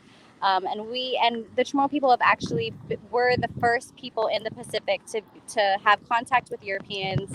Next year, 2021, is the 500th anniversary of the quote-unquote discovery from Magellan when he was also attributed to the first circumnavigation of the globe, and that's also the commemoration year for that. So we were the first peoples to be victims, I guess, of the colonial enterprise. And we in Guahan most specifically have not had sovereignty since then. And in the American campaign here has always been military centric. We have 3 bases right now. We host an Air Force base and we host a Navy base, both, and they just activated the new Marine base in northern Guam. So about 30% of our lands are used for the war enterprise, for these training bases, for these housing bases. And now the military is also wanting to expand to create a firing range on one of our most sacred sites of Tailalu over the area of what's known as Retidian, which is a wildlife refuge. And those sites are also really important to us as a people because they sit over our northern lens aquifer, which supplies about millions of gallons of water every single day to about 88% of the population here. And we really worry about the contamination from the lead poisoning of the weapons training that will happen at these live fire ranges. And we also are just devastated at the impacts of these construction of these ranges because they destroyed some of the last pristine limestone forests for our islands. We also have one tree. It's the only mature mother tree of that kind that's going to be about only 100 feet or 100 meters away from one of the largest machine gun ranges. And it's just devastating to see that last tree might not survive because of all of the destruction around it. And just recently, we have been doing comment drives so that fishermen, they're going to be shutting the waters around those ranges when those ranges are in action, and it's just going to cut off more resources to our people because outside of all those 30% of our island, which is already cut off from local people unless you have proper identification or passes, you can't go there to access things for our traditional livelihoods, like medicines, like woods for carvings, like the fish to feed ourselves, and on all those lands used to be pristine farmlands. So we have experienced a lot of violence upon our lands from war, and we also experience a lot of sickness in our bodies because of the violence and the trauma that our lands have experienced, and also the psychological and community the community impacts from all of that as well is something that we're still healing from and wanting and learning to heal from. And Indigenous knowledge and uplifting our traditional knowledge is the way forward in healing ourselves. No, thank you so much for explaining that everything, because like if you talk to, for example, with all due respect to Brandon, everyone knows the situation of Hawaii, everyone knows the militarization of Hawaii, but not many people know the situation of militarization in Guahan and in Northern Mariana. So thank you so much for outlining that, explaining that. And because also when you talk about sovereignty, and you alluded towards it to the end, asserting indigenous sovereignty, how important do you think that indigenous knowledge is? You already talked about it a little bit. Can you unpack that a little bit, the importance of indigenous knowledge in terms of sovereignty? So I think I've been asking that question to a frozen screen, maybe, and now she's out of the whole thing.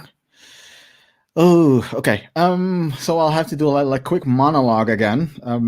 I don't know where yeah. So like the thing is with Hawaii, like Brandon talked about at length, and not at length, but like he explained the situation of militarization in Hawaii and colonization. and there's so many indigenous peoples in the Pacific that are still suffering or having to deal with colonization and militarization. We talk about Guahan, you talk about Tahiti, you talk about Rapa Nui, you talk about West Papua, you talk about Maluku, you talk like there's so many indigenous nations in the Pacific that are still having to deal with colonization and militarization. And I think that this conversation is also an opportunity to talk about that. So that's why I wanted Muñeca to talk about that a little bit more, about the situation of Guahan, because I know that a little bit, but I don't know a lot, like at length and depth about it. And I know I can scratch the surface when it comes to Tahiti Nui, Rapa Nui, and Kanaki, and all the indigenous nations around the Pacific. But it's so very important that we expose. If 2020 is a year of exposing things, then it should also be of putting it out there, like the many political struggles of indigenous peoples in the Pacific, on their own terms, not having to go through CNN, Al Jazeera, or BBC, or I don't know, any kind of news outlet, but like at your own terms. Brandon alluded to it, talked about social making use of social media, and there's no need for the middleman anymore. Whilst we getting back to Muñeca, well, once again, luckily, otherwise I already saw Svetka like partially rolling her eyes, like, all right, there's this monologue again. But so thank you so much for getting back into the conversation. So the question was in terms of, and by the way, just a quick gentle reminder that our producer Svetka has a question for you as well. So whole new concept, bring in Svetka in a bit. So yeah, please continue with what you were talking about in terms of sovereignty and indigenous knowledge. And you're on mute at this point. Indigenous knowledge is key, I feel, and I feel like this is a sentiment that was that I'm going to be echoing from a lot of your guests on how indigenous knowledge is key in the way that we move forward. And there's a reason why a vast majority of the world's biodiversity is under the stewardship of indigenous people, because we've been in our lands for so long. We have intimate connections to our lands, and we know how to be sustainable and have long-lasting good relationships with our animal relatives and with the waters and the waterways. And sovereignty will only thrive if we create systems that uplifts and acknowledge indigenous traditions and indigenous wisdom. And it's really important. I definitely echo the sentiments of what Brandon was saying earlier about how it's really important how we know where our food is coming from, and how we activate ourselves more to be growing our own foods more and growing in ways that are more in line with what our ancestors were doing.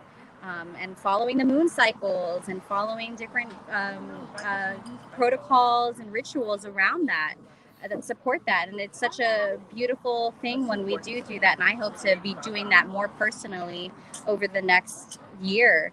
I created a cookbook that really highlights the ingredients of our islands. We have nice. on the islands here import 90% of our food, and that's just very dangerous when we think about climate change and when we think about future pandemics and when we think about war as well. Like, all these things that can cut off our food supply will really leave us in a vulnerable state in a way that we won't be able to nourish our people, and it will be we'll be in a big pinch if we have to figure that out without making the moves months and years ahead of time to being more sovereign, at least within our food supply.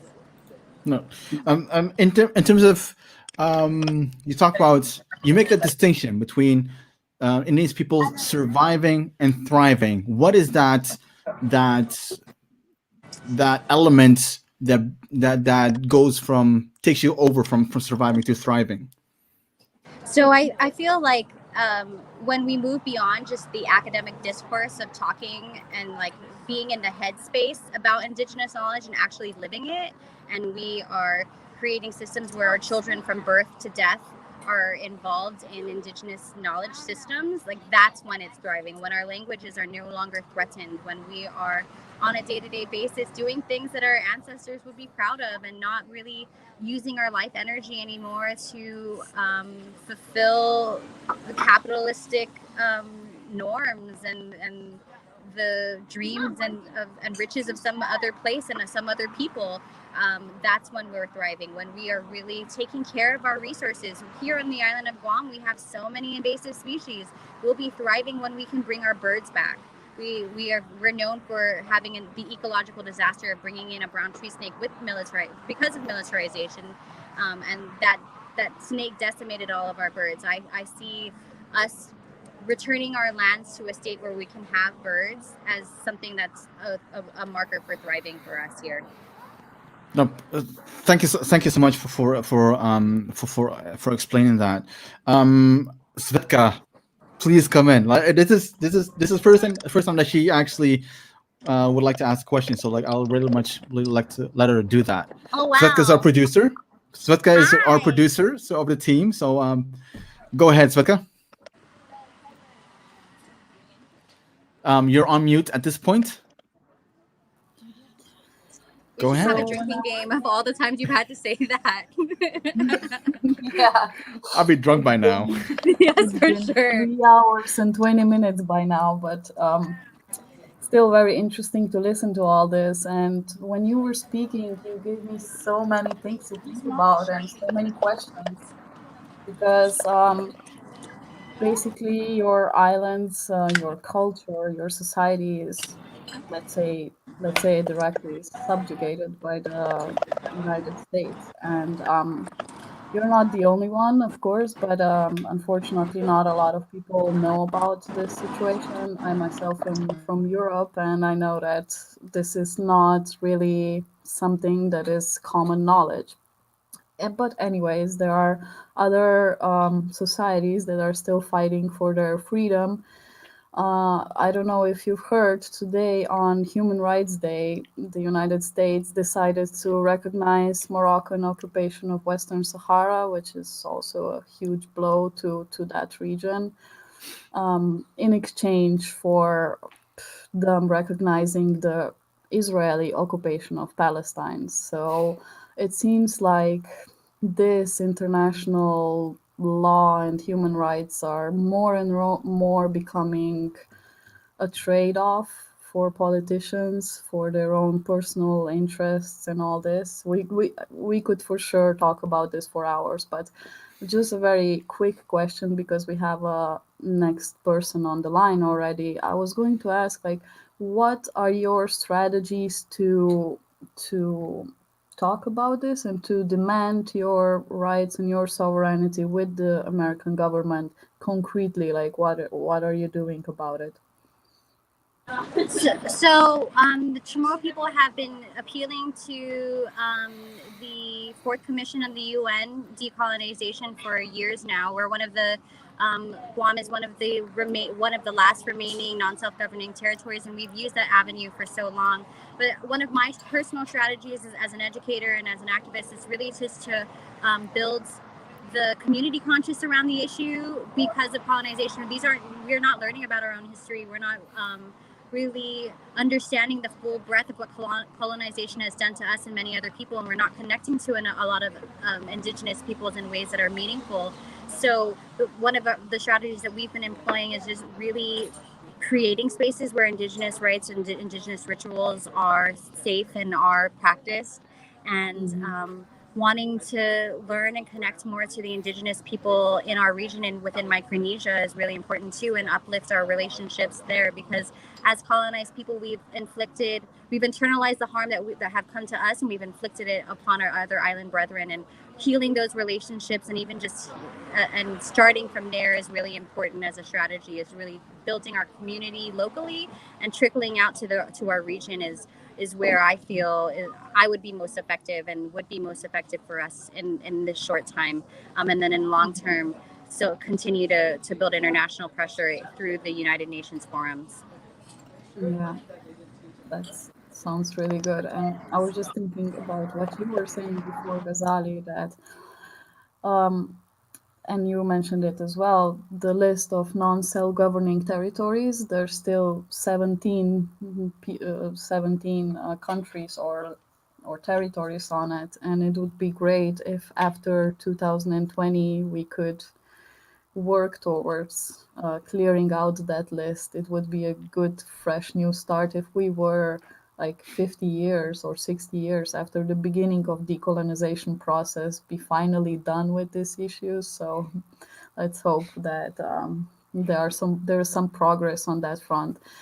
Definitely, I would love to talk to you more about this later. Unfortunately, we need to move on to our next guest, but I'm very interested into this topic to discuss it Thank you more. so much for having me on. I look forward to learning more about all your upcoming guests and ways that we can connect and deepen our connections. Yes. Susmati, happy birthday. Thank you so much. Thank you so much. Thank you so much for being on the show. Although, yeah, it is such an amazing experience already. Uncle John is up next. We're going from Wuhan to back to Australia. Thank you so much for joining us in this conversation. You're as a biocultural strategist. How did you think about that question where is Indigenous knowledge going right now? How did you decipher that question? I deciphered it in terms of, I suppose, things that I'm doing at the moment. It's really accelerating here in Australia. So sort of the 2 points of where it's at for me is I sit on the Scientific Advisory Committee for the Wet Tropics World Heritage Area. So we provide advice to the board about research, where to head in terms of protecting those values and presenting those values in the World Heritage Area.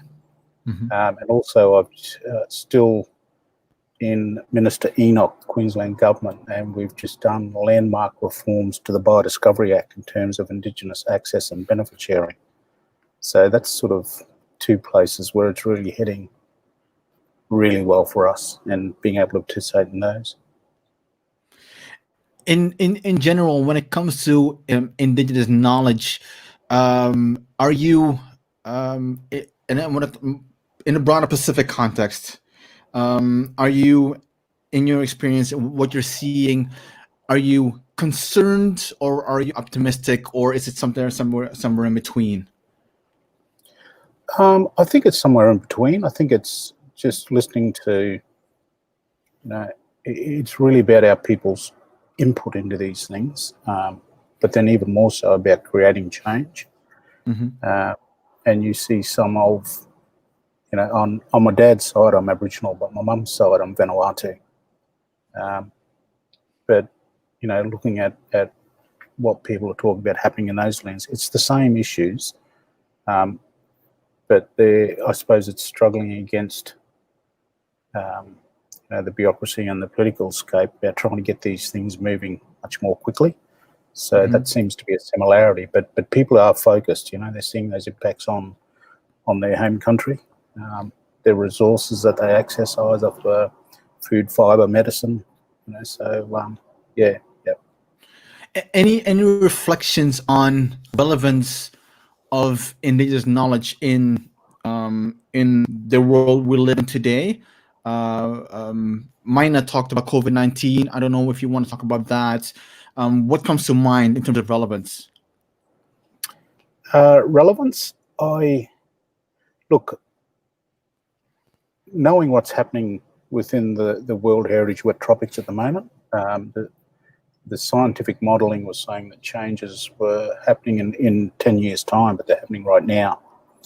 So the movement of species to elevation, southward, deeper into the ocean, that's got a real interruption to our cultural diversity. It means we're going to have to hand over knowledge to maybe groups, 200 kilometres down the coast. So there's a real that whole change actually is going to occur through, and I work in that biocultural diversity interface, so it's really about the biological, linguistic, and the cultural interrelatedness to our landscapes are going to change dramatically. We've got to make some really solid decisions about how we hand knowledge on and how it's moved to the next group, but that's going to be dictated by, with plants, the right soil type, or the right temperature for things. So, our groups up in the rainforest that are in the highlands, if temperatures come in like they are shifting now, it means they no longer will have cloud forests because the clouds won't clip the top of the forests. And something that was quite remarkable that you were involved in, and maybe I think can be very inspiring to other Indigenous peoples in the Pacific, was that landmark reform that you talked about in terms of biodiversity legislation in the Queensland Government of Australia. I'm sure that there's you cannot explain everything in 10 minutes. But is there a 2-minute version of it that you can explain it to the people that are watching? Yeah, look, the biodiscovery is really about that access and benefit sharing. To get access to that knowledge, you have to have a traditional knowledge obligation under the Act, and that was a real drive. So we, as the traditional knowledge roundtable, were meeting also with the research entities from university and government and so on, and having these conversations about how we protect this, how we make it function. So really it's about gaining access and so having protocols. So the last part of what the work we're doing now is developing a code and guidelines for that, so that research entities will know what to do. And if they step outside that or don't do that, there are ramifications financially and legally. But yeah, look, and then the benefit sharing obviously is a whole range of things. So benefit sharing for us is not just monetary wise, because it takes so long to some of these biopharmaceuticals to come out, for example, green chemistry. But it might be as simple as when researchers go out, someone needs a ride out into country, so right through that sort of spectrum of what benefit sharing might be for people. So yeah. But, and also, I've got a really good friend of mine in the Cape that has global patents through a partnership that he has with one of the universities, around an oil they've made from a paper bark.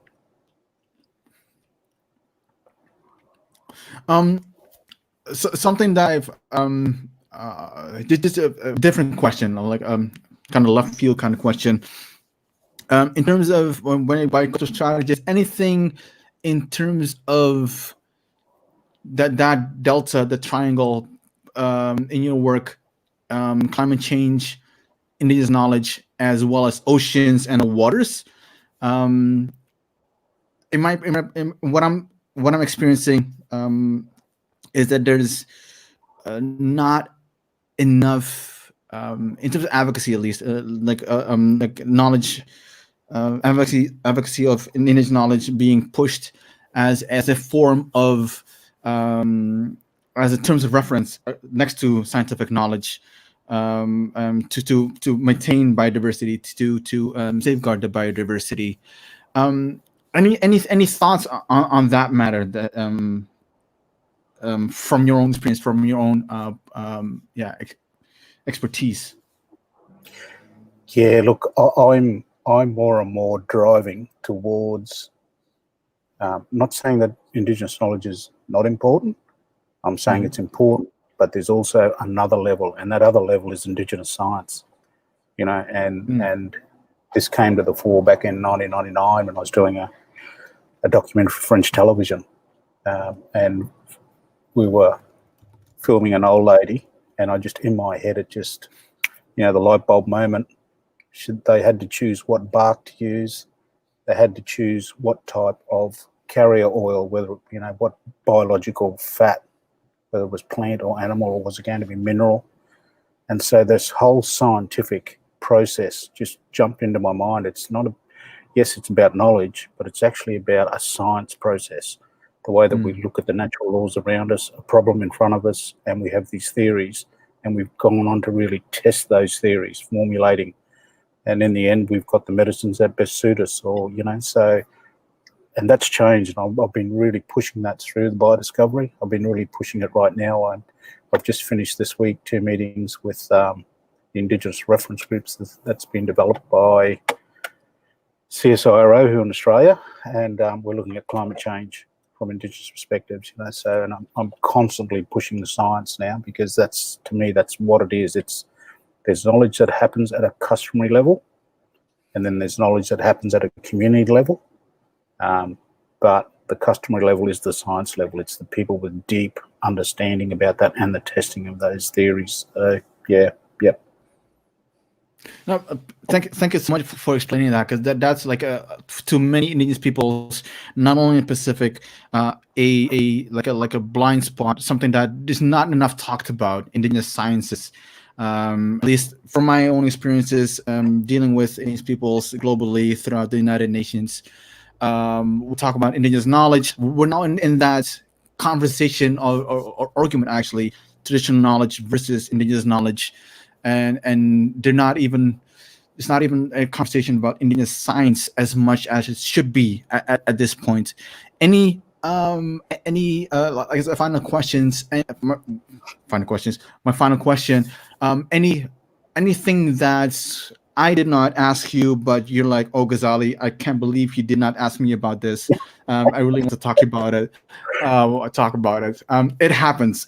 I apologize. It happens.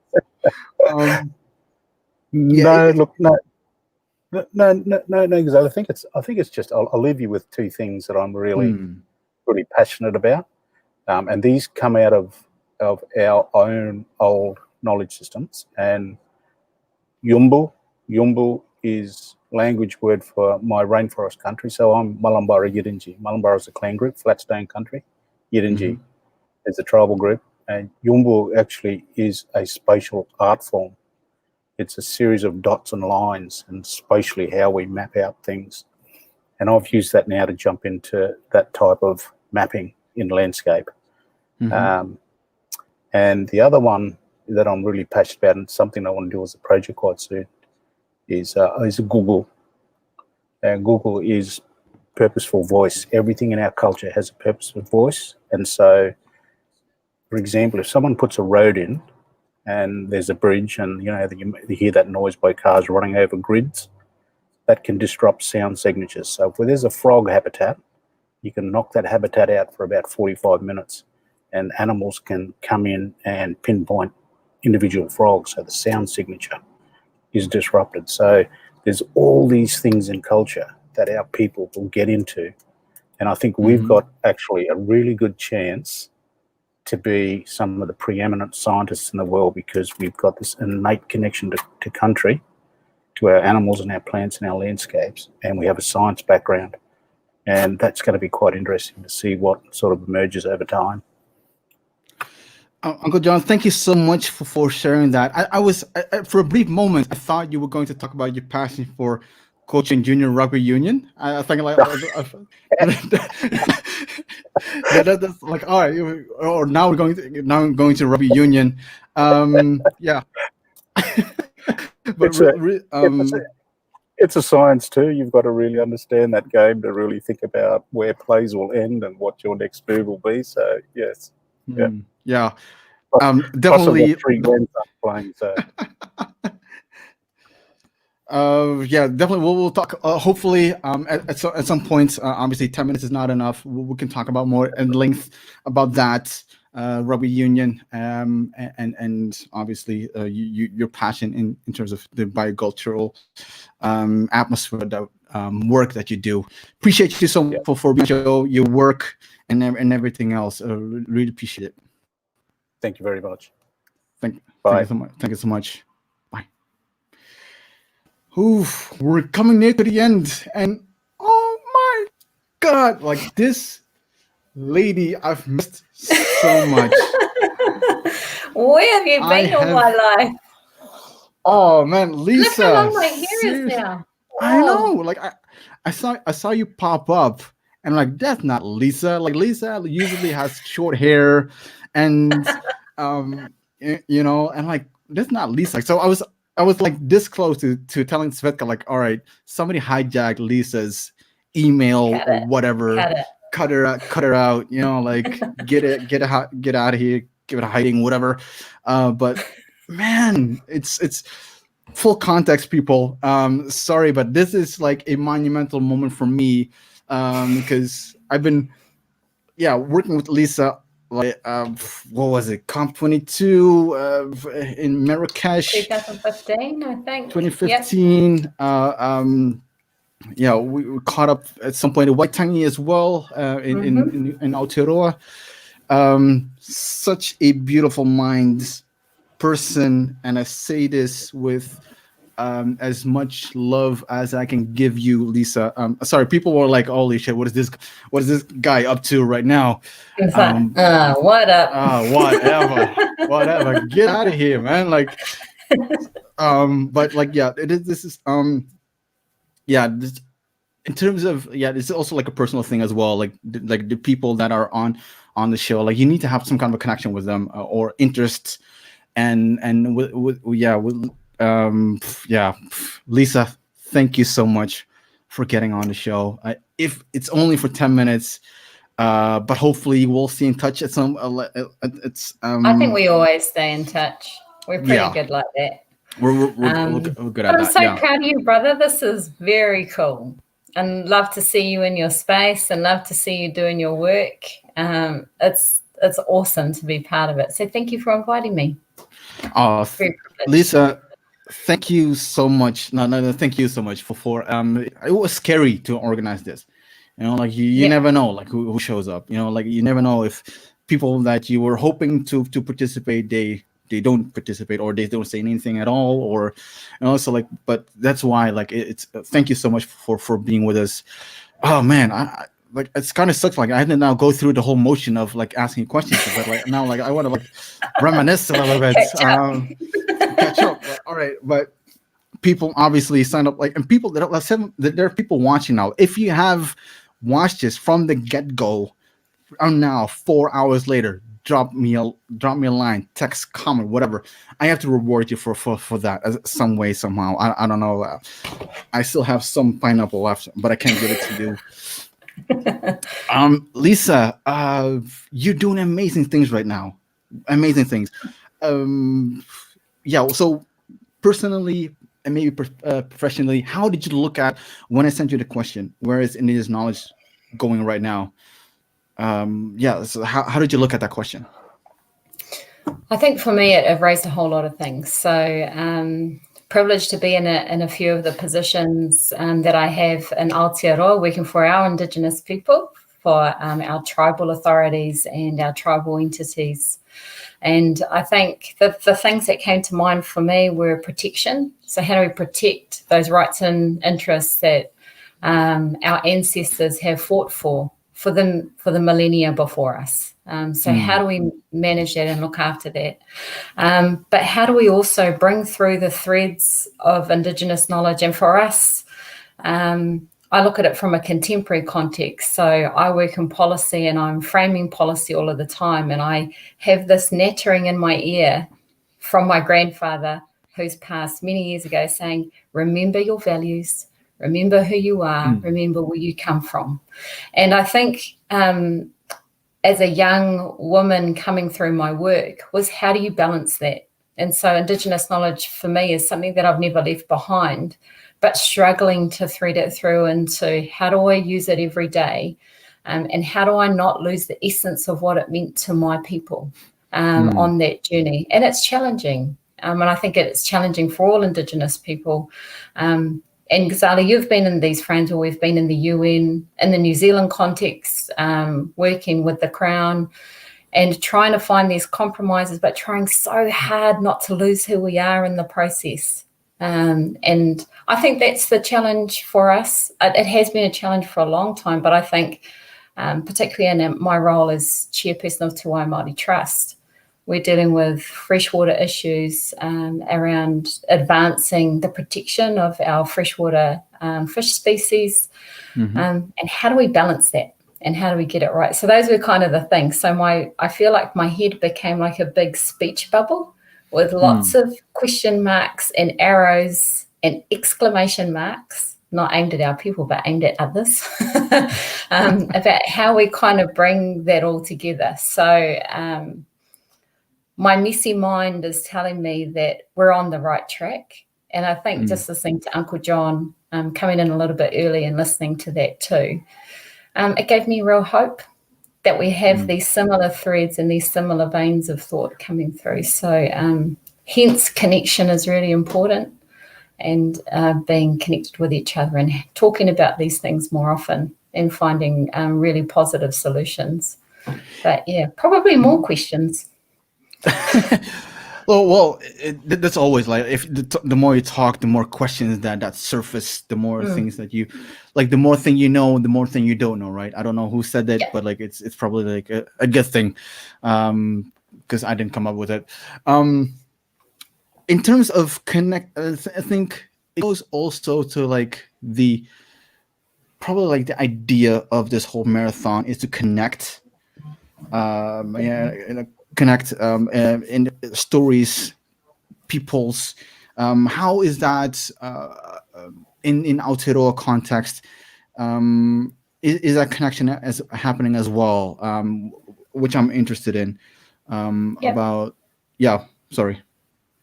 I think when you think about the transfer of knowledge and those knowledge systems, so our culture has been it's been oratory, so it has been through sitting in the marae. You've been to one of our marae, Ghazali, and sitting with our older people and hearing their stories and sitting in context around how the knowledge informs the way that you do things every day. So when you talk about knowledge when it comes to why we plant and when we plant, we've followed phases of the moon.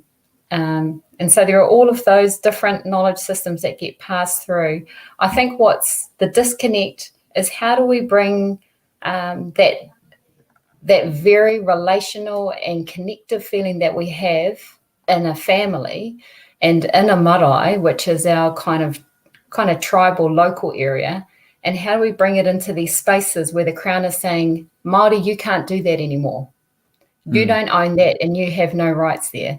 So it's, how do we start to configure these stories, leave them in essence in the spirituality that they were given to us, and represent them in this new way that protects why we belong in this space, and why I can go to the beach, and why my kaumātua can always go and fish where they fish, because those stories give them essence.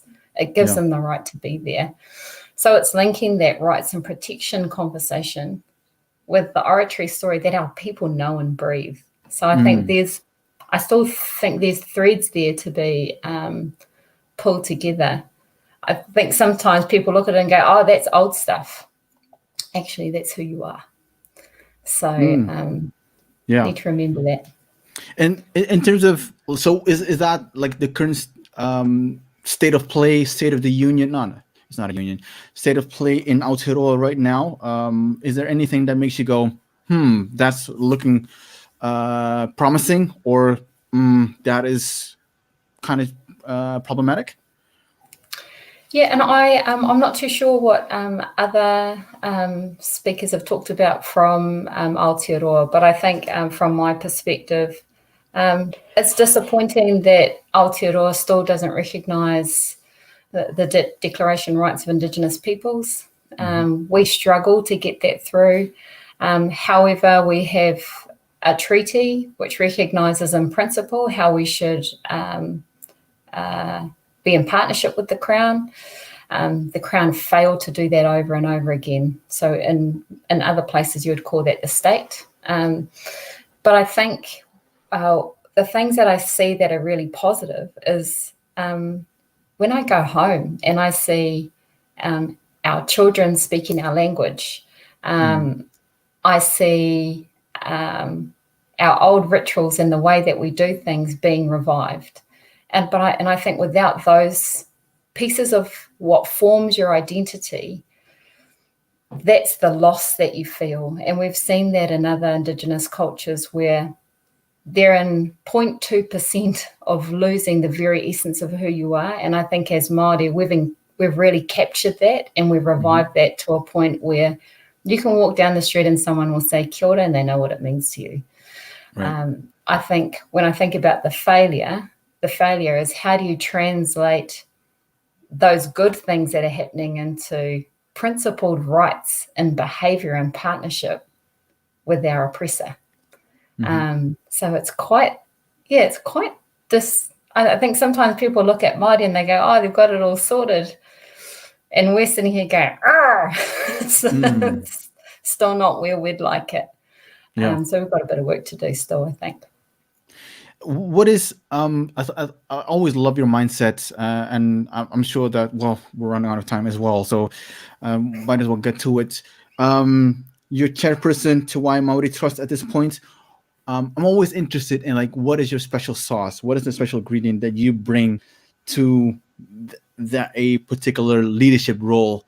Because I know there's a lot of rangatahi, like,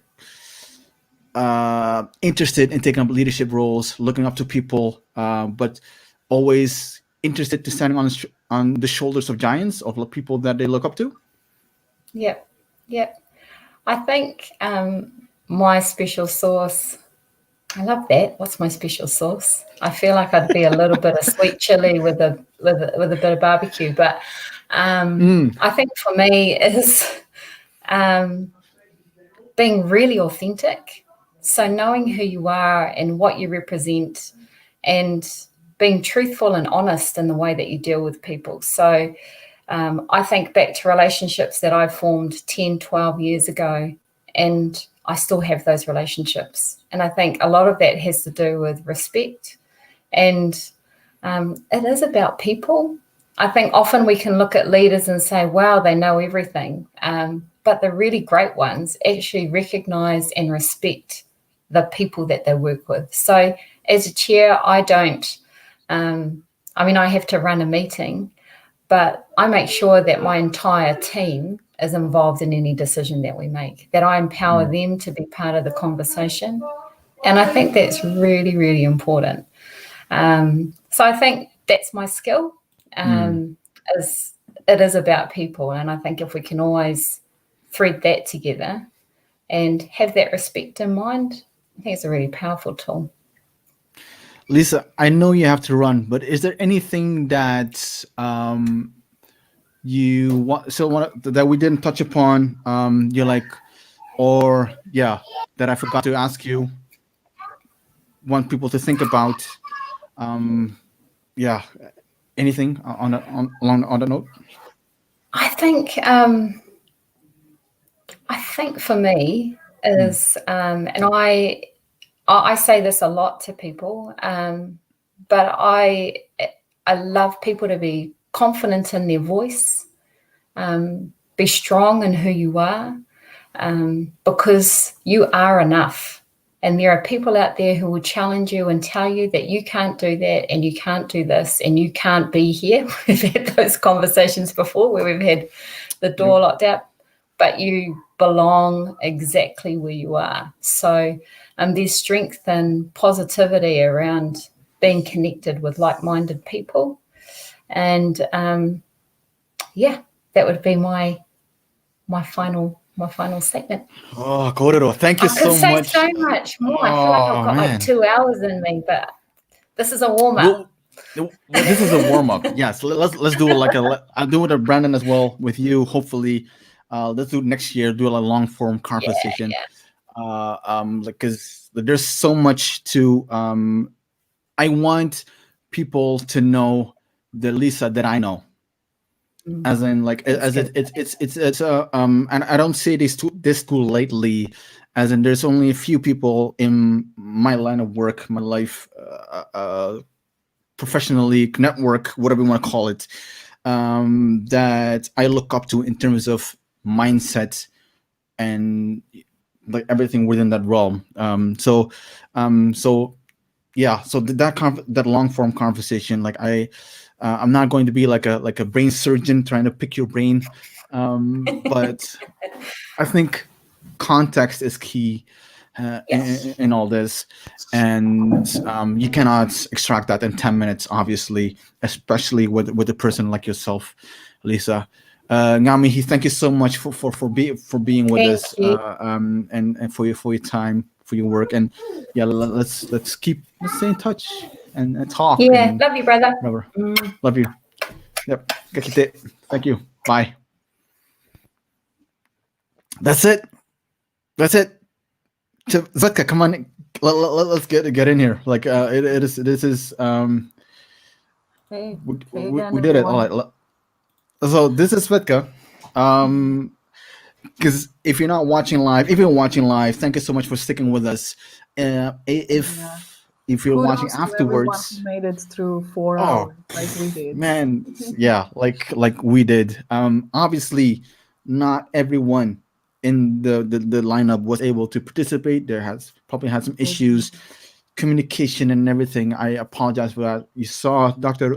Rosalangi was not able, so I'll try to figure that out, like how to do that, like follow up, like like not part of this, but do a proper conversation, because like she was really pushing, like she really wanted to get on this, and as well as everyone else that was not able to participate because of like circumstances, like some things get in, get in, life gets in your way sometimes, let's you have to do some things.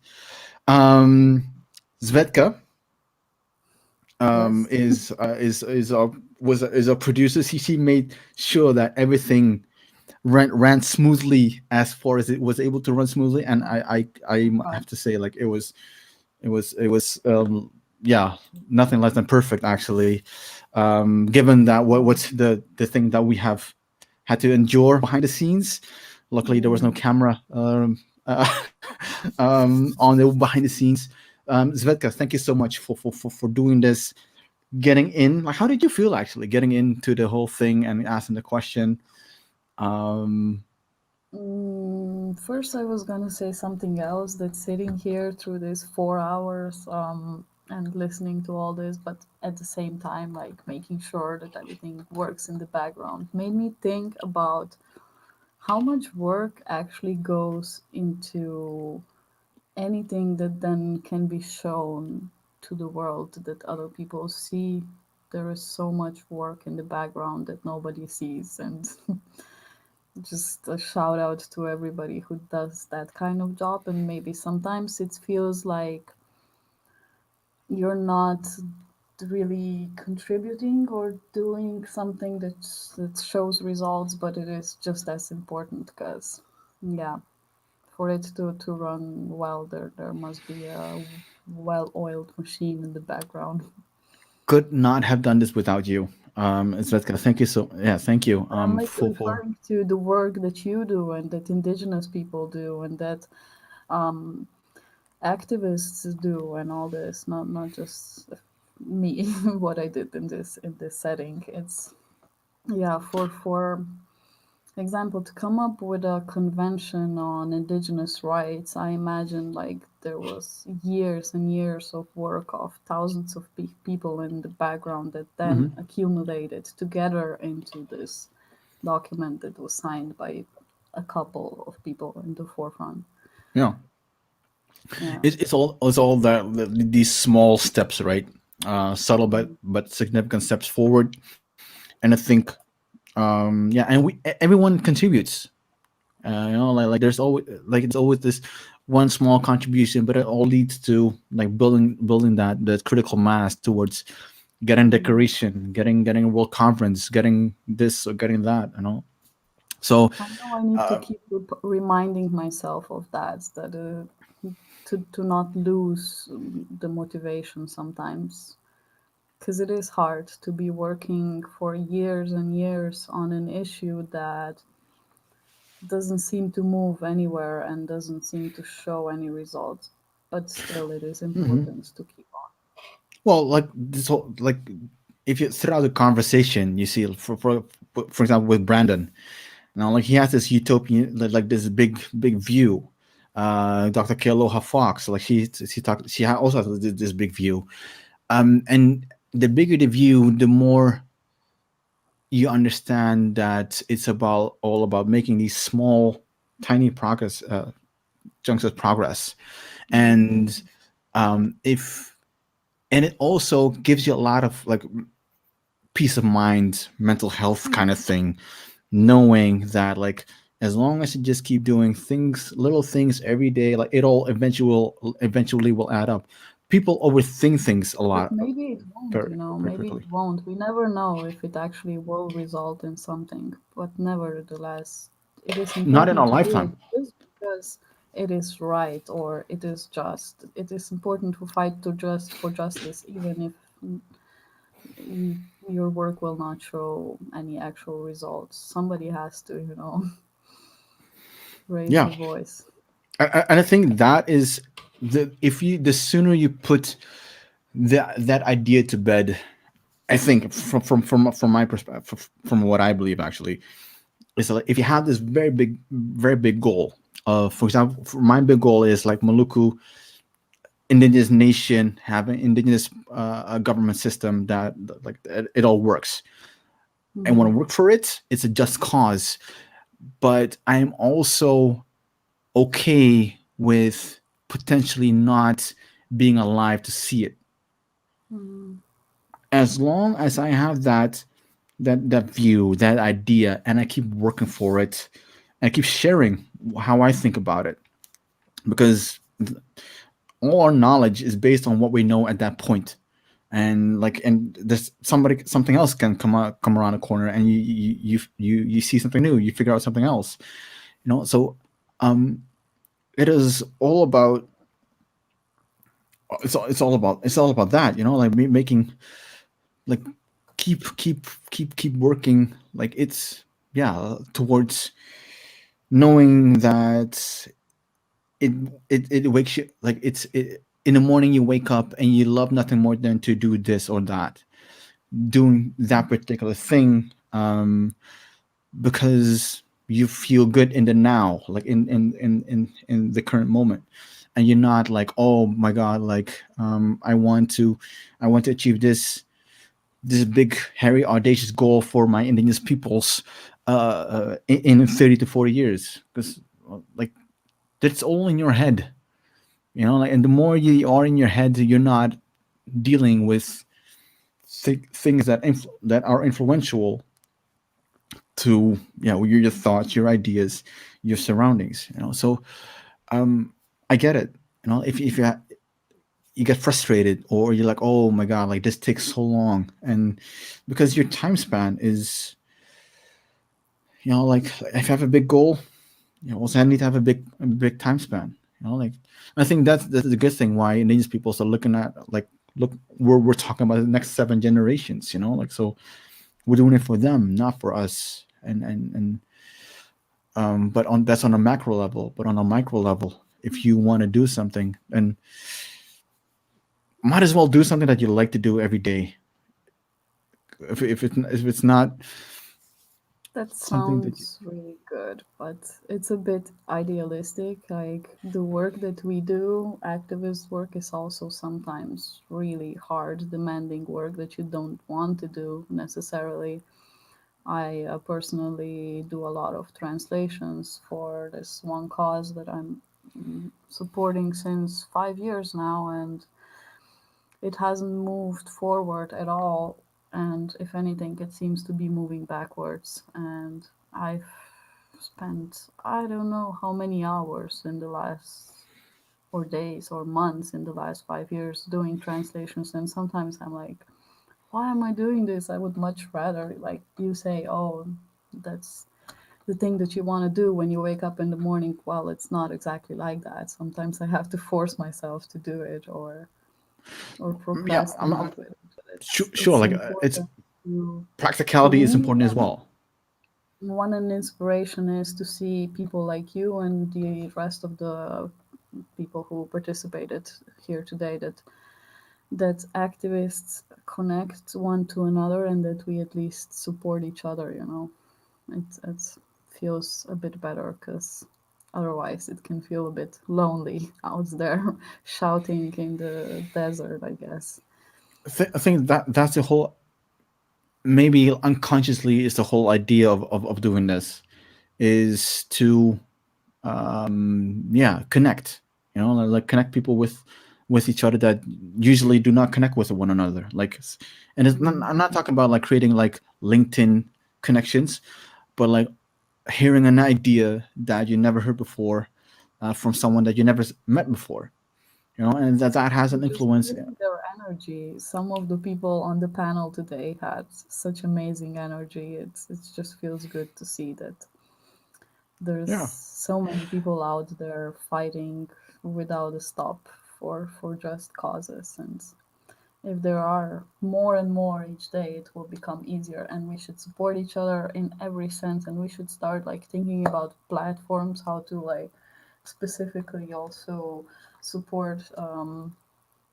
First of all, there's a lot of activists getting who are have to deal with. I'm sorry, guys, whoever is still listening. We've been here for 4 hours. I'm a bit tired, but I was going to say that there's a lot of activists out there who are actually have to face persecution and violence, and even are killed in their jobs. So we should start thinking about international platforms. Well, I'm sure there are some, but to make them more strong to protect people.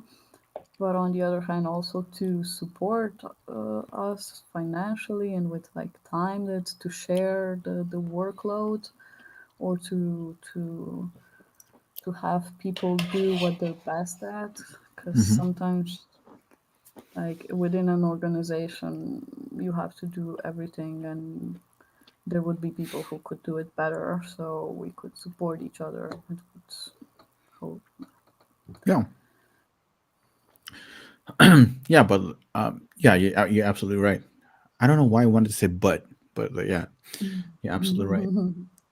I think any final thoughts, words, observations? This is your 10 minutes, by the way. You're 10 minutes, like I'm not timing myself. kind of. Why didn't you tell me before? Shit. I'm timing you. You have 5 more minutes. No, I'm Oh. kidding. Yeah, like anything that you Any final thoughts? takeaways, maybe something that stood out, Mm. positive or negative. It would be really hard to sum up everything that was talked about today. There were a lot of topics that were touched upon a little bit, and I kind of like this format. You brought together so many people, and it just felt like a meeting or a get together that we are all have been missing for the past months. So it Yeah. felt really good, and in the sense that we were talking about that we see there's other people out there, we support each other. In that sense, it was great. But on the other hand, it felt as if it fell a little bit short, because all of the topics were just touched upon briefly, Yeah. and then we moved on. So in terms of actually coming up with some solutions and some ideas on how to move forward, I think we've only brushed the surface. Oh no, and I think like that was not that, for me at least, not the idea for this. Because for me, at best, these will be conversation starters, starting that Yeah. conversation. Because like 10 minutes, please. Like I hardly can get through my introduction in 10 minutes, let alone really get into depth about whatever we want to talk about. So hopefully, people start talking about it. Use this as a reference. Like, oh, I heard this at this Pacific edition, and I heard Svetka come in a conversation with someone from Guahan, and she asked this question, which made me think, and also that's what I hope. Like these small steps or linkages or brain candy things that start to emerge with people.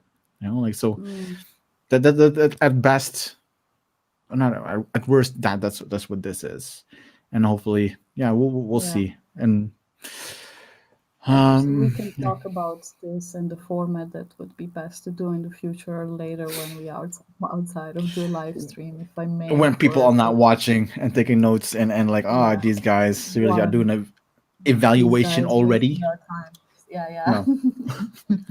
If Yeah. I may just conclude with something more content related, let's say.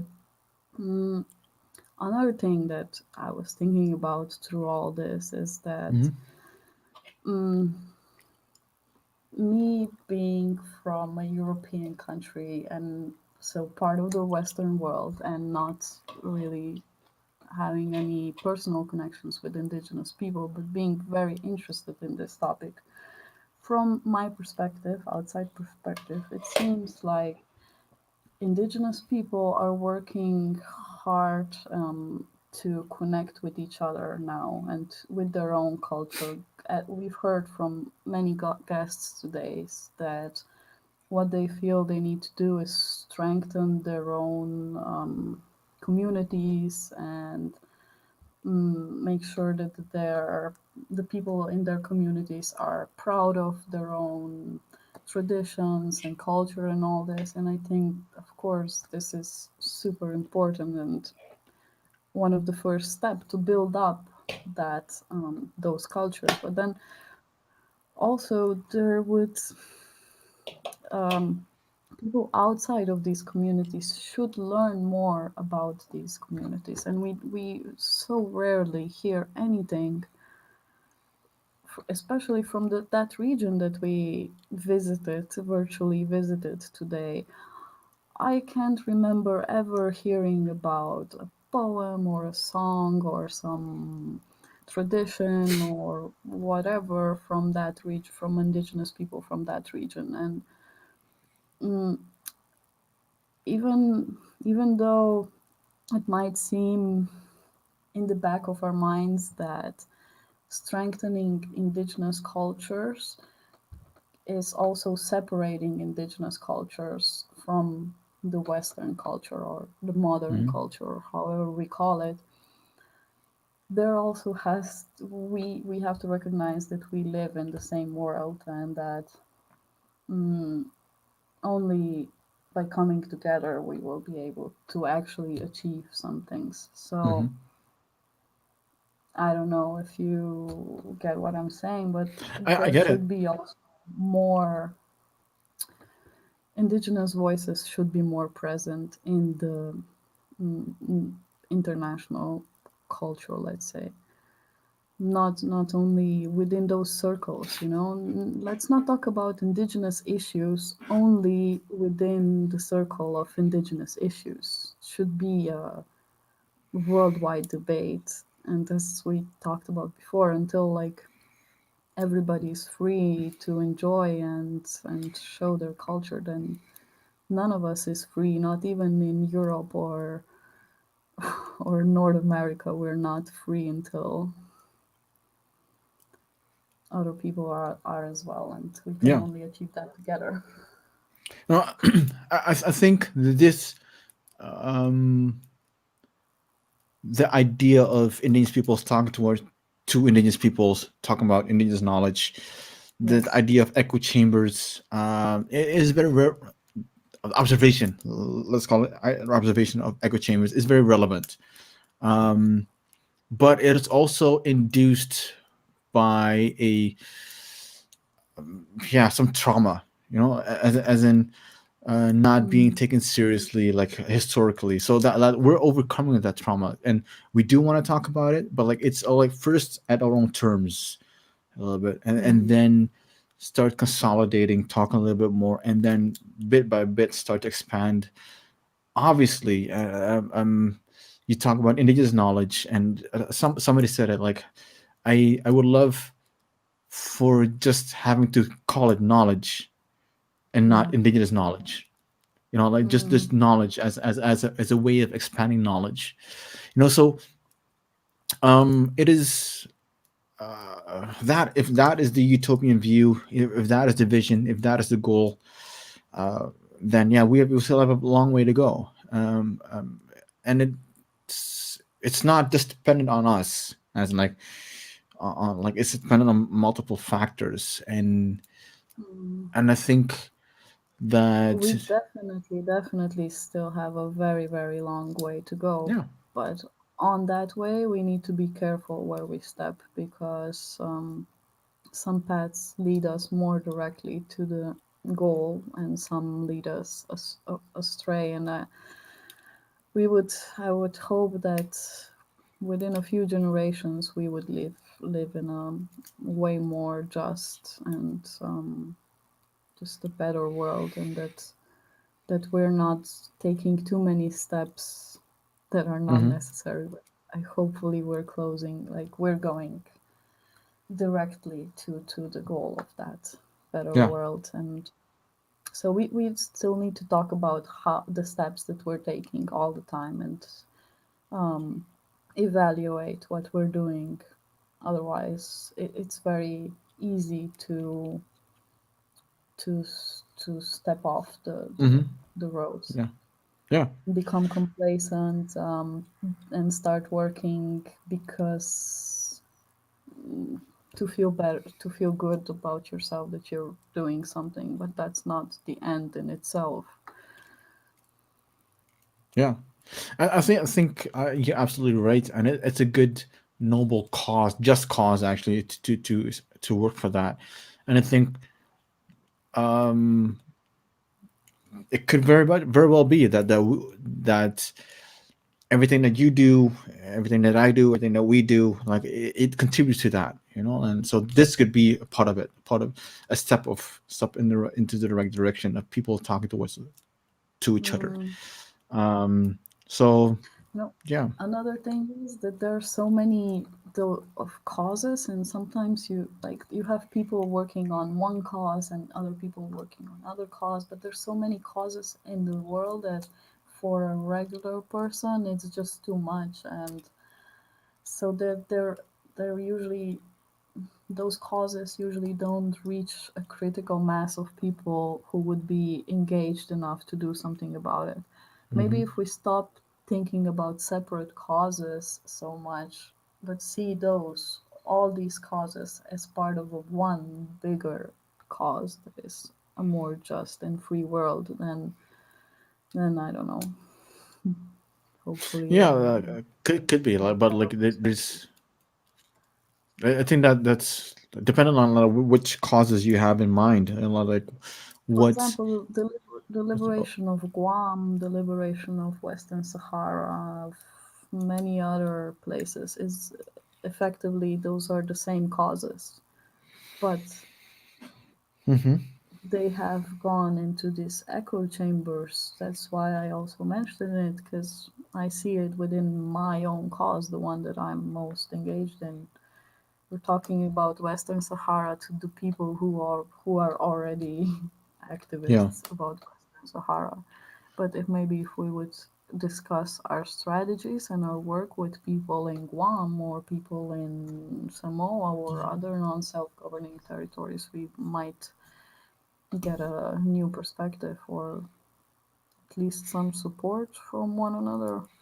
Yeah, there are also overlaps in terms of principles, definitely.